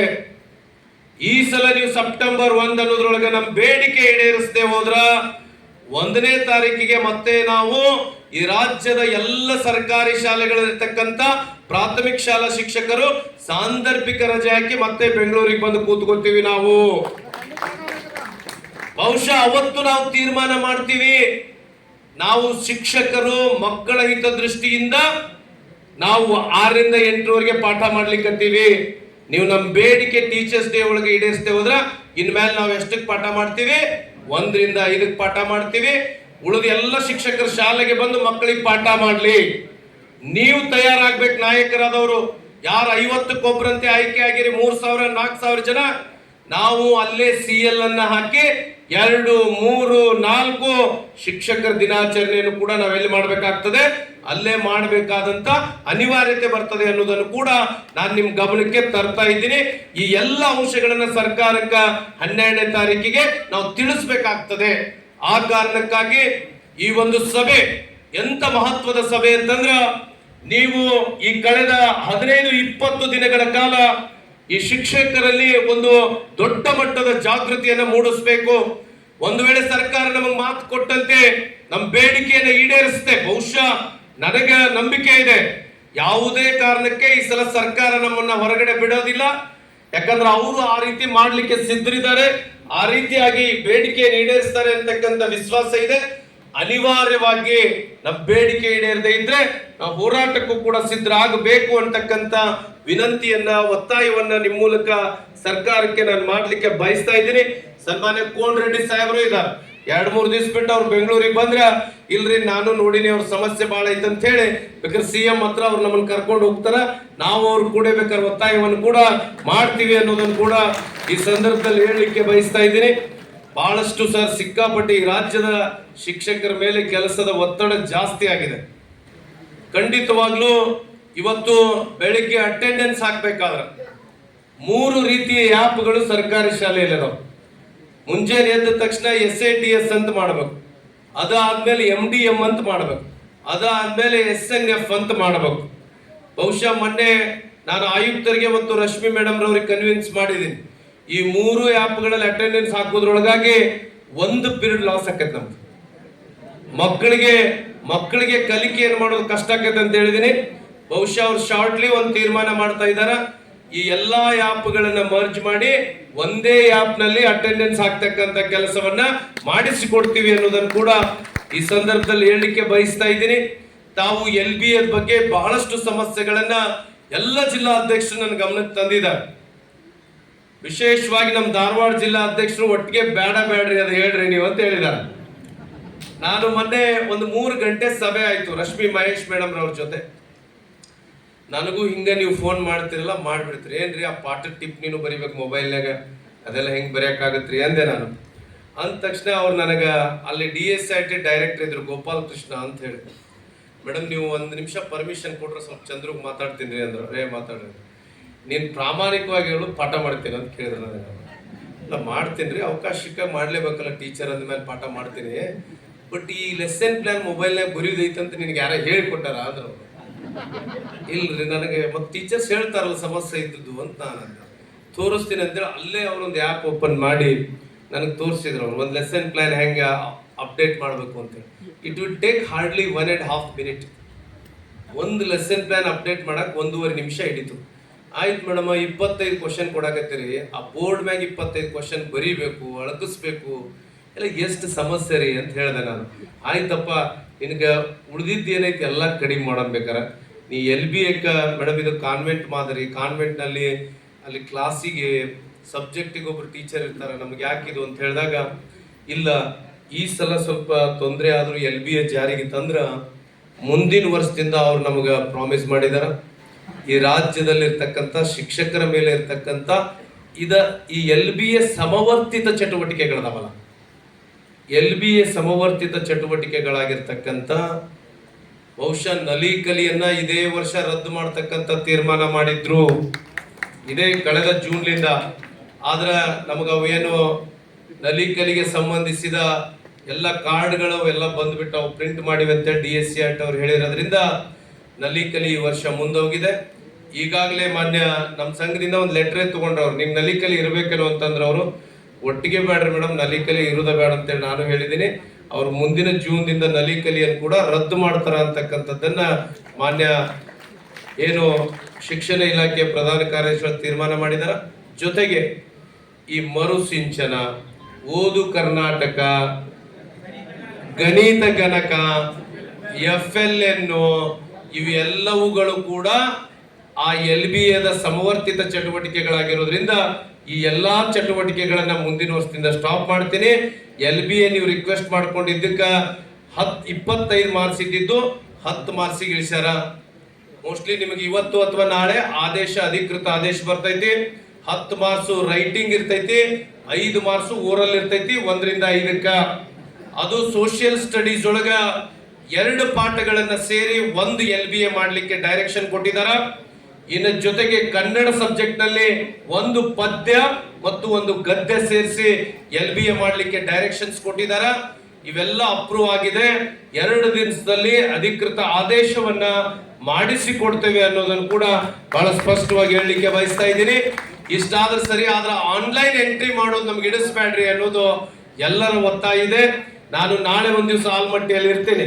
ಸೋಮವಾರ ಮಂಗಳವಾರ ಮೋಸ್ಟ್ಲಿ ನಮ್ಮ ಪ್ರಿನ್ಸಿಪಲ್ ಸೆಕ್ರೆಟರಿ ಅವರ ಹೇಳಿದ್ದಾರೆ, ನಮ್ಮೆಲ್ಲ ಪದಾಧಿಕಾರಿಗಳು ನೀವು DSCRT ಬರ್ರಿ, ಅದನ್ನು ಕೂತ್ಕೊಂಡು ಮಾತಾಡೋಣ ಅಂತ ಹೇಳಿದಾರ.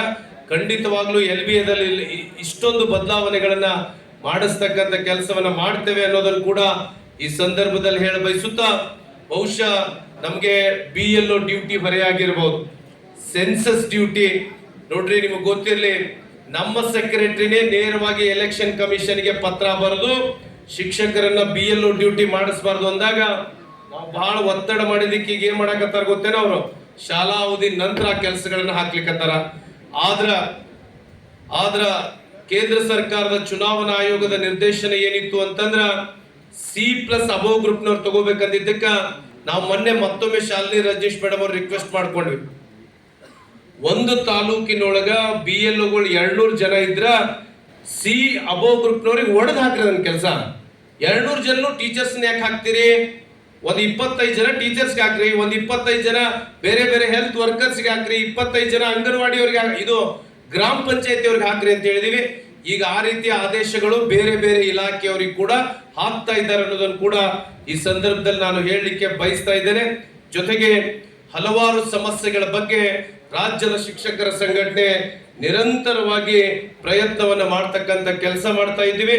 ನಮ್ಮ ಆಯುಕ್ತರು ಮಾತನಾಡಿದ್ರು, ಆಯುಕ್ತರಿಗೆ ನಮ್ಮ ಪದಕಿ ಸಾಹೇಬರಿದ್ದಾರ, ಅವ್ರ ಜೊತೆ ನಾವು ಒಂದಿಷ್ಟು ಮಾತಾಡ್ಲಿಕ್ಕೆ ನಮ್ಗೆ ಅವಕಾಶವನ್ನ ಹೋಗಿದ್ದಾರೆ ಅನಿಸ್ತದೆ. ಬಹುಶಃ ಅವ್ರು ಹೊಸದಾಗಿ ಬಂದಿರೋದ್ರಿಂದ ಕಾನ್ವೆಂಟ್ ಮಾದರಿ, ನಮ್ಮ ಚೇತನ್ ಕೂಡ ಮಾತನಾಡಿದ್ದಾರೆ, ಕಾನ್ವೆಂಟ್ ಮಾದರಿ ಸರ್ಕಾರಿ ಶಾಲೆಗಳನ್ನ ನಡೆಸೋದು ಕಷ್ಟ, ನಿಮ್ಗೆ ಗೊತ್ತಿದೆ. ಕಾನ್ವೆಂಟ್ ಮಾದರಿಯಲ್ಲಿ ಏನೆಲ್ಲ ಸೌಲಭ್ಯಗಳಿರ್ತಾವ. ಇವತ್ತು ರಾಜ್ಯದಲ್ಲಿ 50,000 ಶಿಕ್ಷಕರ ಹುದ್ದೆಗಳು ಖಾಲಿ ಇದಾವೆ. ಅದರ ಮಧ್ಯೆ ಹೆಚ್ಚುವರಿ ಸಮಸ್ಯೆ, ಇವತ್ತು ವರ್ಗಾವಣೆ ಬಗ್ಗೆ ಕೂಡ ಹಲವಾರು ಫೋನ್ ಕರೆಗಳು ಬರ್ತಾ ಇದ್ದಾವೆ. ಮುಂದಿನ ಶನಿವಾರದೊಳಗಾಗಿ ಒಂದು 8 ದಿವಸದಲ್ಲಿ ವರ್ಗಾವಣೆ ವೇಳಾಪಟ್ಟಿ ಸಿದ್ಧ ಆಗ್ತಾ ಇದೆ. ಅದು ಮಾನ್ಯ ಶಿಕ್ಷಣ ಸಚಿವರ ಅನುಮೋದನೆಗೆ ಹೋಗ್ತಾ ಇದೆ ಕಡತ. ಶಾರ್ಟ್ಲಿ ಅದನ್ನು ಕೂಡ ಅನುಮೋದನೆ ಮಾಡಿ ವರ್ಗಾವಣೆಯನ್ನ ಮಾಡಿಸ್ತಕ್ಕಂಥ ಕೆಲಸ. ಬಹುಶಃ ನಿಮ್ಮೆಲ್ಲರ ಕೂಗು ಏನಂದ್ರ ಕೇವಲ ವರ್ಗಾವಣೆ ಮಾಡಿಸ್ರಿ, ಹೆಚ್ಚುವರಿ ಮಾಡಬೇಡ ಅಂತೇಳಿ. ಬಹುಶಃ ಲಾಸ್ಟ್ ಇಯರ್ ಕಡ್ಡಾಯ ವರ್ಗಾವಣೆ ಬಿಟ್ಟಿದ್ರು. ಕಡ್ಡಾಯ ವರ್ಗಾವಣೆಯನ್ನ ಬಿಡುವುದರಿಂದ ಯಾವುದೇ ಫೈನಾನ್ಸಿಯಲ್ ರಿಫರ್ಗೇಷನ್ಸ್ ಆಗೋದಿಲ್ಲ. ಆದ್ರೆ ಹೆಚ್ಚುವರಿಯನ್ನ ಬಿಡುವುದರಿಂದ ಒಂದಿಷ್ಟು ಸರ್ಕಾರಕ್ಕೆ ಫೈನಾನ್ಸಿಯಲ್ ರಿಫರ್ಗೇಷನ್ಸ್ ಆಗ್ತಾ ಇರೋದ್ರಿಂದ ಅತ್ಯಂತ ಕಡಿಮೆ. ಈ ಮೊದಲು 15,000 ಹೆಚ್ಚುವರಿ ಆಗ್ತಾ ಇದ್ದು. ಇತ್ತೀಚೆಗೆ ನಾವು ಸರ್ಕಾರದ ಜೊತೆ ಸಭೆಯನ್ನು ಮಾಡಿ ಏನು ನಮ್ಮಲ್ಲೇ ಇರ್ತಕ್ಕಂಥ ಜುಲೈ 31ಕ್ಕೆ ರಿಟೈರ್ಡ್ ಆಗ್ತಕ್ಕಂಥ ಹುದ್ದೆಗಳನ್ನ ಏನ್ ಮಾಡಬಾರ್ದು, ಆ ಶಾಲೆಯಲ್ಲಿ ಹೆಚ್ಚುವರಿ ಮಾಡಬಾರ್ದು ಅಂತ ಹೇಳಿದೀವಿ. ಜೊತೆಗೆ ನಮ್ಮಲ್ಲಿ HM ಆಗಿ ಹೋಗಿರ್ತಾರ, ಅವ್ರ ಮಕ್ಕಳ ಸಂಖ್ಯೆ ಹೆಚ್ಚು ಮಾಡಿ ಸೀನಿಯರ್ HM ಆಗಿದ್ರ ಅಂತವ್ರನ್ನ ಹೆಚ್ಚುವರಿ ಮಾಡಬಾರ್ದು ಅಂತ ಹೇಳಿದೀವಿ. ಮಲೆನಾಡು ಪ್ರದೇಶದಲ್ಲಿ ABC ಇರ್ತಕ್ಕಂಥ ಎಲ್ಲಾ ವಲಯಗಳಲ್ಲಿ ಹೆಚ್ಚುವರಿ ಮಾಡ್ರಿ. ಮೈನಾರಿಟಿ ಶಾಲೆಗಳಿದಾವೆ ನಮ್ಮಲ್ಲಿ, ಉರ್ದು ಶಾಲೆಗಳು, ಮರಾಠಿ ಶಾಲೆಗಳು, ತಮಿಳ್ ಶಾಲೆಗಳು, ತೆಲುಗು ಶಾಲೆಗಳಿದ್ದಲ್ಲಿ ಕನಿಷ್ಠ ಒಬ್ರು ಮೈನಾರಿಟಿ ಶಿಕ್ಷಕರು, ಒಬ್ರು ಕನ್ನಡ ಶಿಕ್ಷಕರನ್ನ ಇಡ್ಲೇಬೇಕು ಅಂತ ಹೇಳಿದಿವಿ. ಸಾಧ್ಯವಾದ್ರ ಈ ರಾಜ್ಯದಲ್ಲಿ 8,000 ಮುಖ್ಯೋಪಾಧ್ಯಾಯರ ಹುದ್ದೆಗಳು ಖಾಲಿ ಅದಾವು. 13,000ದಲ್ಲಿ ಕಳೆದ 3 ವರ್ಷಗಳಿಂದ ಬಡ್ತಿ ಕೊಟ್ಟಿಲ್ಲ. 8,000 ಮುಖ್ಯೋಪಾಧ್ಯಾಯರ ಹುದ್ದೆಗಳು ಖಾಲಿ ಅದಾವಂತಂದ್ರ ಅಲ್ಲಿ ಒಬ್ಬ ಅಸಿಸ್ಟೆಂಟ್ ಟೀಚರ್ ಏನ್ ಕೆಲಸ ಮಾಡಕತ್ತಾನ, ಮುಖ್ಯೋಪಾಧ್ಯಾಯರಾಗಿ ಕೆಲಸ ಮಾಡ್ಲಿಕ್ಕತ್ತಾನ. ಒಬ್ಬ ಅಸಿಸ್ಟೆಂಟ್ ಟೀಚರ್ ಮುಖ್ಯೋಪಾಧ್ಯಾಯರ ಕೆಲಸ ಮಾಡ್ಲಿಕ್ಕತ್ತಾನ. ಹುದ್ದೆ ಮಂಜೂರಾಗೈತಿ. ಆ ಖಾಲಿ ಹುದ್ದೆಯನ್ನ ಹಿಡ್ಕೊಂಡು ಅಲ್ಲೊಬ್ಬ ಶಿಕ್ಷಕನ ಏನ್ ಮಾಡಕತ್ತಾರ, ಹೆಚ್ಚುವರಿ ಮಾಡಕತ್ತಿರೋದ್ರಿಂದ ಇದ್ದೊಬ್ಬ ಶಿಕ್ಷಕನು ಹೊಕ್ಕನ, ಮತ್ತೊಬ್ಬ ಅಸಿಸ್ಟೆಂಟ್ ಟೀಚರ್ ಅಲ್ಲಿ ಏನ್ ತಗೋಬೇಕಾಕತಿ, ಚಾರ್ಜ್ ತಗೋಬೇಕಾಕತಿ. ಅದನ್ನು ಕೂಡ ಮಾನ್ಯ ಆಯುಕ್ತರಿಗೆ ಕನ್ವಿನ್ಸ್ ಮಾಡಿದೀವಿ. ಸಾಧ್ಯ ಆದ್ರೆ ಮುಖ್ಯೋಪಾಧ್ಯಾಯರ ಹುದ್ದೆ ಮಂಜೂರಾಗಿದ್ದು ಅಲ್ಲಿ ಮುಖ್ಯ ಗುರುಗಳು ಕೆಲಸ ನಿರ್ವಹಿಸದೇ ಇದ್ರ ಅಂತವರಲ್ಲಿ ಶಾಲೆಯಲ್ಲಿ ಕೂಡ ಹೆಚ್ಚುವರಿ ಮಾಡಬಾರ್ದು ಅಂತ ಹೇಳಿದೀವಿ. ಈ ಎಲ್ಲ ಸಮಸ್ಯೆಗಳನ್ನ ಸರ್ಕಾರ ತೆಗೆದುಕೊಂಡಿರೋದ್ರಿಂದನೇ ಸ್ವಲ್ಪ ವರ್ಗಾವಣೆ ವೇಳಾಪಟ್ಟಿ ಬಿಡ್ಲಿಕ್ಕೆ ವಿಳಂಬ ಆಗ್ತಾ ಇದೆ. ಆದ್ರೂ ಕೂಡ ಈ ಎಲ್ಲ ಬದಲಾವಣೆಗಳಾದ್ರ ಕೇವಲ ಕರ್ನಾಟಕದಲ್ಲಿ, ನಮ್ಮ ರಾಜ್ಯದಲ್ಲಿ ಕೇವಲ 5,000 to 6,000 ಶಿಕ್ಷಕರ ಹೆಚ್ಚುವರಿ ಆಗ್ತಾರ. ಅದರಲ್ಲಿ ನಿಮಗೆ ಗೊತ್ತಿರಲಿ 2,000 to 3,000 ಹುದ್ದೆಗಳು 0 ಎನ್ರೋಲ್ಮೆಂಟ್ ಶಾಲೆಗಳದಾವು. ಆ ಕಾರಣಕ್ಕಾಗಿ ಹೆಚ್ಚುವರಿ ಪ್ರಕ್ರಿಯೆ ಜೊತೆಗೆ ಯಾರು CRP BRP 5 ವರ್ಷ ತಾವು ಸೇವೆಯನ್ನ ಮುಗಿಸಿದಿರಿ, ನಿಮ್ಮನ್ನ ಶಾಲೆಗಳಿಗೆ ಕಳಿಸ್ತಕ್ಕಂತ ಕೆಲಸ. ಹೊಸದಾಗಿ ಯಾರು CRP BRP ECO ಎಕ್ಸಾಮ್ ಬರ್ದಿದ್ದೀರಿ ಅವರಿಗೆ ಕೌನ್ಸಿಲಿಂಗ್ ಕೊಡಿಸ್ತಕ್ಕಂಥ ಕೆಲಸವನ್ನು ಕೂಡ ಮಾಡ್ತೇವೆ ಅನ್ನೋದನ್ನ ಈ ಸಂದರ್ಭದಲ್ಲಿ ಹೇಳ ಬಯಸುತ್ತಾ, ಬಹುಶಃ ಮಾನ್ಯ ಶಿಕ್ಷಣ ಸಚಿವರು, ವಿಶೇಷವಾಗಿ ಶಿಕ್ಷಣ ಇಲಾಖೆ ಪ್ರಧಾನ ಕಾರ್ಯದರ್ಶಿಗಳು ಹೊಸ ಯೋಚನೆಗಳನ್ನ ಮಾಡ್ತಾ ಇದ್ದಾರ.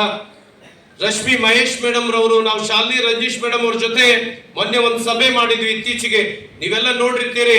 ನಾನು, ನಮ್ಮ ನಾಗೇಶನ್, ನಾವೆಲ್ಲ ಪದಾಧಿಕಾರಿಗಳು ಎಂತ ಅದ್ಭುತವಾದ ಮಾತು ಶಾಲಿನಿ ರಂಜೀಶ್ ಮೇಡಮ್ ಹೇಳಿದ್ರಂದ್ರ, ಈ ರಾಜ್ಯದಲ್ಲಿ ಶೌಚಾಲಯವನ್ನ ಯಾರು ಸ್ವಚ್ಛ ಮಾಡಬೇಕು, ಶೌಚಾಲಯವನ್ನ ಮಕ್ಕಳ ಕಡೆಯಿಂದ ಸ್ವಚ್ಛ ಮಾಡಿಸಿದ್ರೆ ಅಮಾನತ್ತಾಗ್ತಕ್ಕಂಥ ಪ್ರಕ್ರಿಯೆಗಳು ನಡೀತಾ ಇದಾವೆ.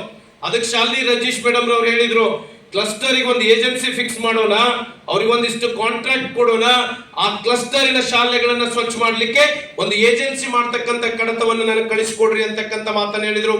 ಜೊತೆಗೆ BLO ಡ್ಯೂಟಿ ಶಿಕ್ಷಕರಿಗೆ ಕೊಡ್ಲೇಬಾರ್ದು, ಅದನ್ನು ಬರ್ಲಿ, ನಾನ್ ಬೇಕಾದ್ರೆ ಕ್ಯಾಬಿನೆಟ್ ತಂದು ಮಾತಾಡ್ತೀನಿ ಅಂತ ಹೇಳಿದ್ರು. ಬಹುಶಃ ಸೆನ್ಸಸ್ ನಿಮ್ಗೆ ಗೊತ್ತಿದೆ, ಕಳೆದ ವರ್ಷ ನಾವು ಸೆನ್ಸಸ್ ಮಾಡಿದೀವಿ ರಜೆಯಲ್ಲಿ. ಆ ಅನುದಾನವನ್ನು ಕೂಡ ನಾನು ನಿರಂತರವಾಗಿ ನಾಗಮೋಹನ್ ದಾಸ್ ಸಾಹೇಬ್ರನ್ನು ಭೇಟಿ ಮಾಡಿದ್ದೆ. ಇತ್ತೀಚೆಗೆ social welfare commissioner Rakesh Kumar ಅವರನ್ನು ಭೇಟಿ ಮಾಡಿದ್ದೆ. ಶಾರ್ಟ್ಲಿ ಒಂದು ವಾರದೊಳಗ ಅದರ ಗೌರವಧನ ಬಿಡುಗಡೆ ಮಾಡಿಸ್ತೇವೆ. ಬಹುಶಃ ನೀವೆಲ್ಲ ಕೇಳ್ತಾ ಇದ್ದೀರಿ, ಅಕ್ಟೋಬರ್ದಲ್ಲಿ ಮತ್ತೆ ಸೆನ್ಸಸ್ ಡ್ಯೂಟಿ ಬರ್ತಾ ಇದೆ ಅಂತ ಹೇಳಿ. ಸ್ವತಃ ನಮ್ಮ ಪ್ರಧಾನ ಕಾರ್ಯದರ್ಶಿಗಳು, ನಿಮ್ಗೆ ರಶ್ಮಿ ಮೇಡಮ್ ಕ್ಯಾಬಿನೆಟ್ ನಲ್ಲಿ ಹೇಳಿದ್ರು, ಇಲ್ಲ ಟೀಚರ್ಸ್ಗೆ ಆ ರೀತಿ ಕೆಲಸ ಆಗ್ಬೇಡಂದ್ರ ಮುಖ್ಯಮಂತ್ರಿಗಳು, ಇಲ್ಲಮ್ಮ ಇದು ನಮ್ಮ ಸರ್ಕಾರದ ಬಹಳ ಮಹತ್ವದ ಯೋಜನೆ, ಭವಿಷ್ಯದಲ್ಲಿ ಯಾರ್ಯಾರಿಗೆ ಏನು ಸವಲತ್ತು ಕೊಡಬೇಕು ಅಂತಕ್ಕಂಥ ತೀರ್ಮಾನ ಮಾಡ್ಬೇಕಾದ್ರ ಈ ರಾಜ್ಯದ ಶಿಕ್ಷಕರೇ ಬಹಳ ನಂಬಿಕೆಯಿಂದ ಕೆಲಸ ಮಾಡಬೇಕು ಅಂತಕ್ಕಂಥದ್ದನ್ನ ಹೇಳಿದಾರ. ಇನ್ನೇ ಮಾತನಾಡಬೇಕು ಅನ್ನೋದನ್ನು ಕೂಡ ಚರ್ಚೆ ಮಾಡ್ತೀವಿ. ಸಾಧ್ಯ ಆದ್ರ ಯಾವ್ದಾದ್ರು ಏಜೆನ್ಸಿಗಳ ಮೂಲಕ ಮಾಡಿಸ್ಲಿಕ್ಕೆ ಆಗ್ತದೋ ಏನೋ ಅಂತ ಹೇಳಿ ಅದನ್ನು ಕೂಡ ಚರ್ಚೆ ಮಾಡ್ತೀವಿ ಅಂತಕ್ಕಂಥ ಮಾತನ್ನ ಹೇಳಿ ಬಯಸಿ, ಬಹುಶಃ ಫೇಸ್ ಇಂಡೆಕ್ಸ್ ತರ್ತಾ ಇದ್ದಾರೆ ನಮಗ ಗದಗದಲ್ಲಿ ಪೈಲಟ್ ಪ್ರಾಜೆಕ್ಟ್ ಆಗಿ ಜಾರಿಗೆ ಮಾಡ್ತಾ ಇದ್ದಾರ. ಅದರಲ್ಲಿ ಬಹಳಷ್ಟು ದೋಷಗಳು ಕೂಡ ಆ ಗದಗ ಜಿಲ್ಲೆ ನಮ್ಮ ಎಲ್ಲ ಪದಾಧಿಕಾರಿಗಳು ನಮ್ಗೆ ತಿಳಿಸಿಕೊಡ್ತಾ ಇದ್ದಾರ. ಅದರ ಬಗ್ಗೆ ಕೂಡ ಸರ್ಕಾರದ ಜೊತೆ ಚರ್ಚೆಯನ್ನ ಮಾಡ್ತೇವೆ ಅಂತಕ್ಕಂಥ ಮಾತನ್ನ ಈ ಸಂದರ್ಭದಲ್ಲಿ ಹೇಳ ಬಯಸುತ್ತಾ, ರಾಜ್ಯದ ಶಿಕ್ಷಕರ ಸಂಘಟನೆ ಮೇಲೆ ಹೊಸ ಭರವಸೆಯನ್ನು ನೀವು ಇಟ್ಟಿದ್ದೀರಿ. ಏನೋ ಹೊಸದಾಗಿ ಅಧ್ಯಕ್ಷರು ಕಾರ್ಯದರ್ಶಿಗಳು ಆಗಿದಾರ, ನುಕ್ಲಿ ಅವರು ಚೇತನ್ ರವರು ಏನಾದ್ರೂ ಬದಲಾವಣೆ ಮಾಡ್ತಾರೆ ಅಂತಕ್ಕಂಥ ಒಂದಿಷ್ಟು ತಮ್ಮ ಭರವಸೆಯನ್ನ ಯಾವುದೇ ಕಾರಣಕ್ಕೂ ಹುಸಿ ಮಾಡೋದಿಲ್ಲ.